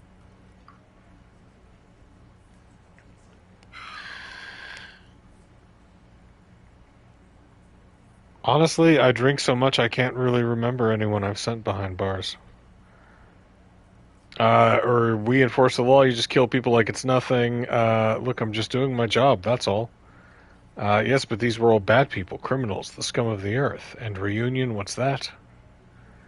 No, not that.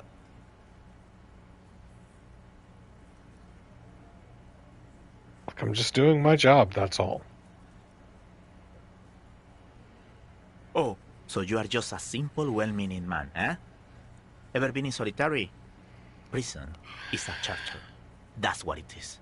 I agree, man, like down with the carceral state. And at a young age, nonetheless. So is hanging a man, slowly, without breaking his neck. How many people have you sent to the... Chaise Or électrique. send them to Reunion to rot. The River Tell me about Esperance Reunion. Correctional Facility, a military prison run by the Coalition, dubbed Reunion by the inmates.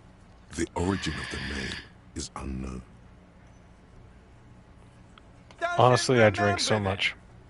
He just forgets. Are you hearing this, Titus? Ain't no use keeping a stiff catalog in your head. That's for sure. He wipes his mouth with the back of his hand.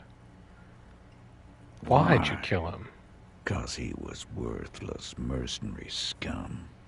And he stepped out alive in my town. So he's a mercenary, that's it? He stepped out of line. He repeats, jaw clamped What shut like kind a of vice. mercenary? The kind that shows up when you start a strike. The experienced kind, too. Had Cohoy and Semenine written all over. Mm. Yeah, Ex-Oranese Special Forces. Yeah, we'll get you some grub here in a bit. A live grenade. Right here in our bar. Yes, Cooper. Give me a moment. This one has a special gripe with him coming here. I can't prove it, but I know he was sent by the Wild Pines. Come on, buddy. Hire merc shit like that. Story of every strike from here to Samara. Hold on. How do you even know he was One in night, Special he walked Forces? straight up to the mic and said, "I'm Oranese goddamn Special Forces, and I'm gonna fuck you all." Really? Sounds Yeah, intense. really. Had a gin and tonic up there, sang some Oranese paratrooper song, and said he's gonna fuck everyone. We couldn't believe it either. But he fucking did. Right there. He points to the Like some stage. kind of animal. Dude. This is a serious violation of the karaoke code. Okay, besides crime against karaoke, what did he actually do wrong? Wrong? He harassed women, raped one, Oof. harassed workers, threatened to kill some as a warning. He wipes spittle from his mouth. From rape to harassment to threats of violence. Why the strange de-escalation? Cracking the Regrets codes? mentioning it. Hopes you didn't notice. To kill us all. Woo. If we don't open the gates. If we don't let the scabs in. If we don't bend over. He cracks his That knuckles. was before he started coming here. Yeah, he said it was his favorite joint now. Started coming here every night. Drinking, grabbing girls.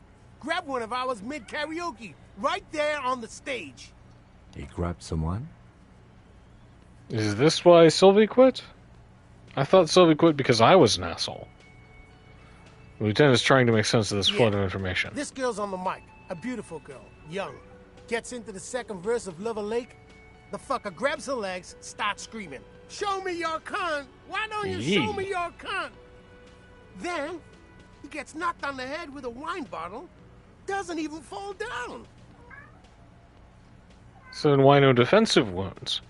He shakes his head in disbelief. Was this the same girl who was sexually assaulted, raped, you said?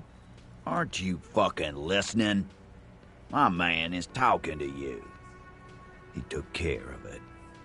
They got the girl out before anything else could happen. Yeah, me and Eugene got her out. Aren't you fucking listening? He repeats like a parrot. Seems like they don't want to talk about that rape Titus mentioned. Why not? This is a serious allegation. Yeah, but who talk about it. Did he rape them? This is a very serious allegation. No. You're not getting the name. That's a Martinez matter. And I'm not discussing it with you clowns. There's nothing you can do for now. He's stonewalling you. Boo.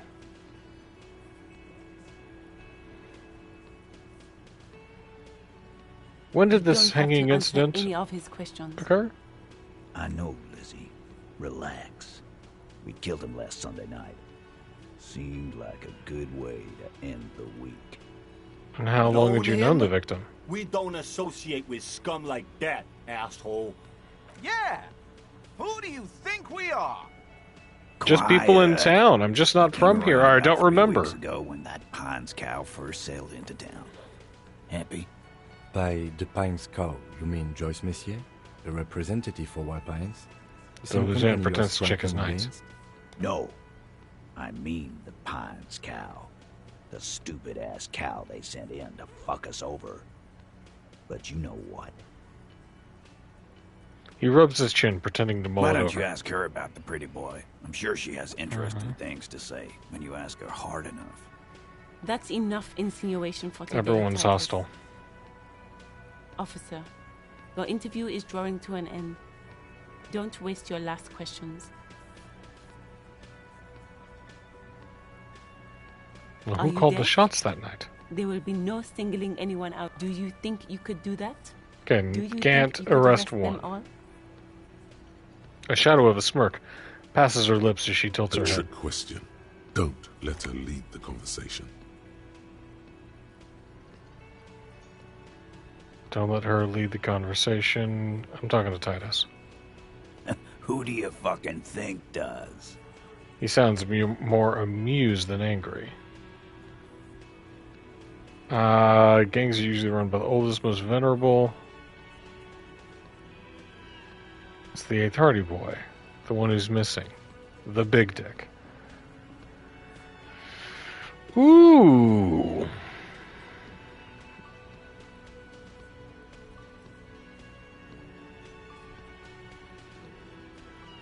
I think we go with the 8th Hardy Boy. Let's see if we can't rattle him. Titus, no one was thinking That there's any question who's the leader. That's how they it would have ended it. Ooh. Titus won't let him. No. Fuck no. The big dick is right here. This interview got strange. You're looking at it. Right. Fucking here. He grabs his crotch. Disregard the outburst, officer. None of the boys have any comments on their power relations. That night, they acted as one. That's all. So what are we going to do now? Nothing. Your investigation here is done. Leave Martinez, go back to your stations where you belong. I think we're going to stick around, thanks. Some things don't add up here, Titus. Lieutenant closes his notebook. I've done this job for long enough to know that people don't just confess to Ah. first-degree murder, even if it is a group responsibility. We're going to look into this. Good luck with that. He grabs another beer. Rent-a-cop is gonna hear from us. Real law officials. You're lucky you didn't get a beating. Rent-a-cop. So that's what this is about. He doesn't see you as his equals.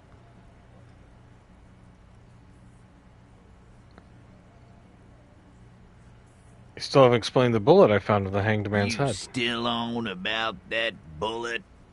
A bullet in a hanged man's head. You're right, cop. Indeed. That is mighty curious. How did it get there? Lieutenant is fixed on Titus. There's so many bullets in the world, and so many heads. I guess it's only logical. At some point, Yeah, go ahead and threaten me. Like, end up in what are you going to do that I didn't do worse to myself? It's bound to happen again, you know? He taps on his right temple. Statistically speaking, of course. I'm going to ask you again. Why was this bullet, show them the bullet, in the victim's head? He's got it in a real evidence bag and all. The little man leans in to inspect the lead and Why don't bloom. you go home and log it into evidence? These men have told you what happened. I think the hanging was a cover-up for the shooting. You know what I think? I think he was shot in the head as a kid, and his brain grew around the bullet. Around the bullet, man. That's a good one. They're only pretending to enjoy this. Beneath the act, they don't like you knowing this. Did you guys shoot him? Shit! I probably did shoot him. I was drunk last night. You guys know me when I'm drunk. Yeah, Glenn likes to shoot his guns when he's drunk. Well, the guy looks you in the eye. Stay sober. No, he He's meant drunk right before now. He was hanged. Did you shoot him before you hanged him? Before? After? During? This is getting ridiculous. They told you what happened. Stop wasting your time. Okay, Never okay. been worried in my life, lawman. We'll figure this out sooner or later. He crosses his hairy arms, having forgotten his beer for a It's moment. not like he blew it wide open, but there's a little crack in there, somewhere. Strange reaction to the bullet.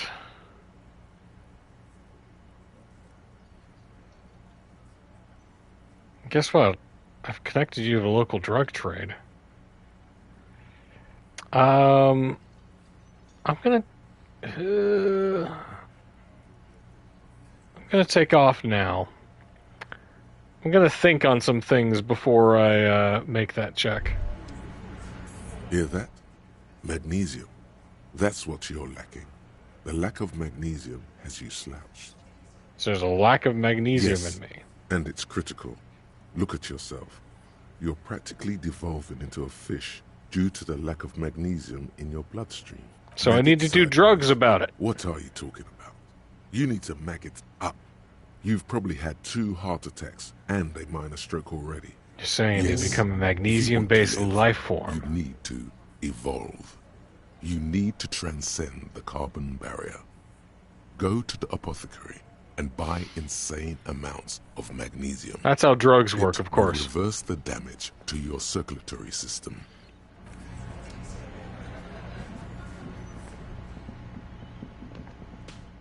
I would like to goon as hard as possible.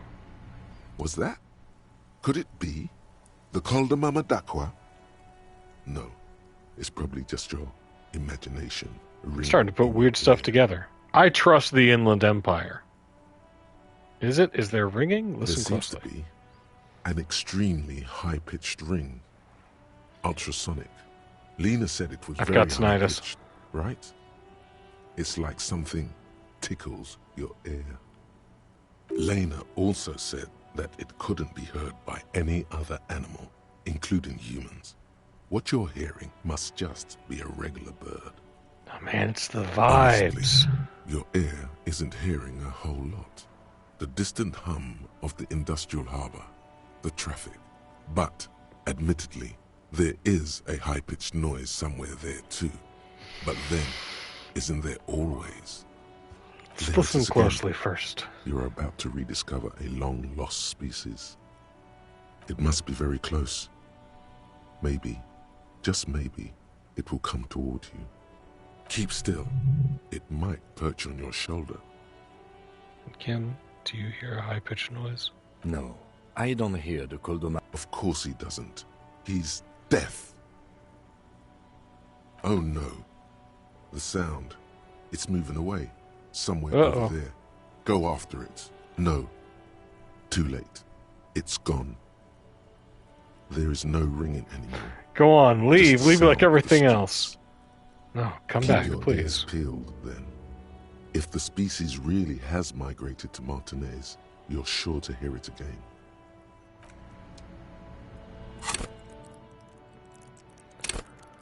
Woof da.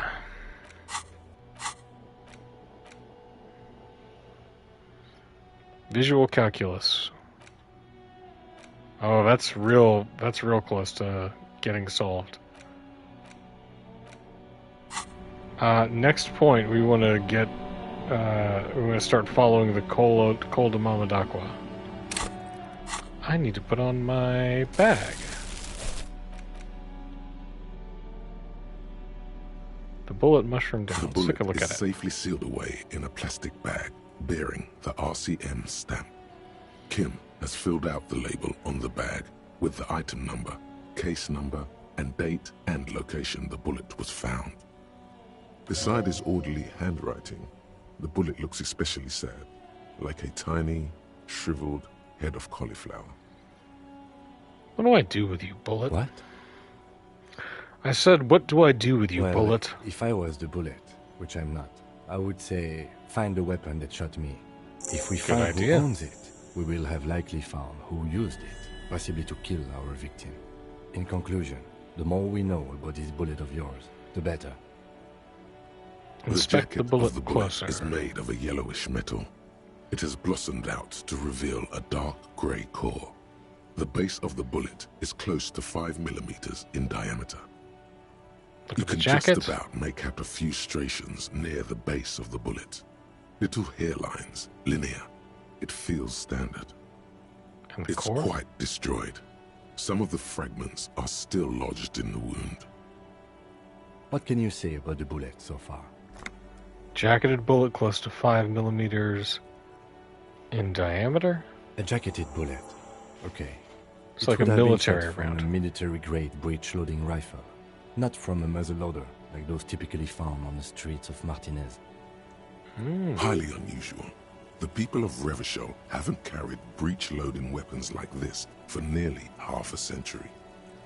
Even the RCM uses ordinary unjacketed conical bullets. This is strange. Very strange. I like this, officer. Strange means unique. Unique means incriminating. We need to find the gun that shot it. Something tells you All that right, won't be Kim's anytime vibing. soon. This'll have to be one of those epic tasks that's open for a while. Ooh, I've got high.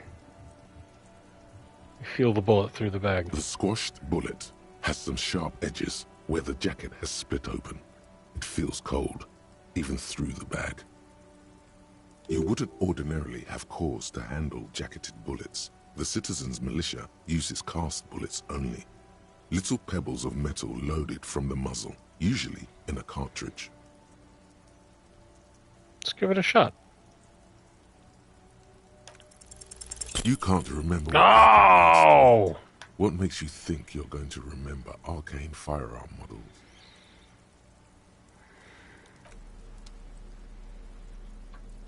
Man, I'm just an unlucky cop. Motorway south.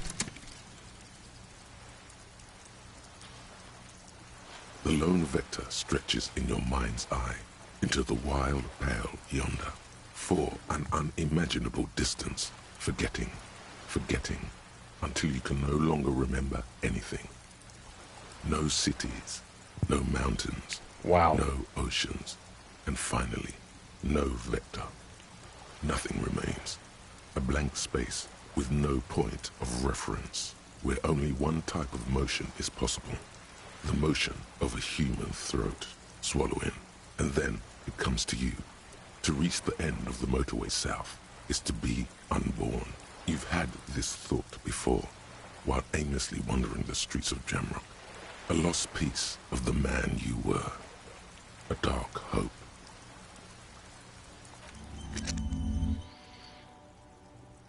All intellect white checks unlocked and +1 Inland Empire. The swallowing motion. Woof.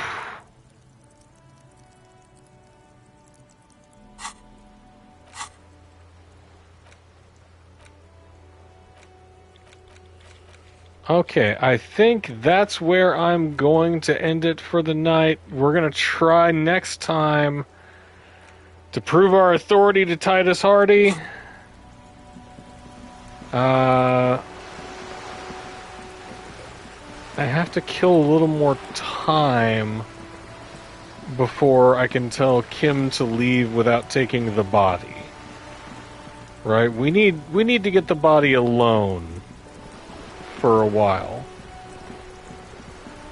But I'm gonna stop right here and save it. And when we pick back up next time, we're gonna talk with Joyce and see what she knows about this guy and his weird tattoos. Thanks so much for hanging out. I'm loving this. This game is wild. This is right up my alley. I'm hooked. I'm having a blast. More Disco Elysium as soon as I can. See you guys next time. Take it easy, everybody.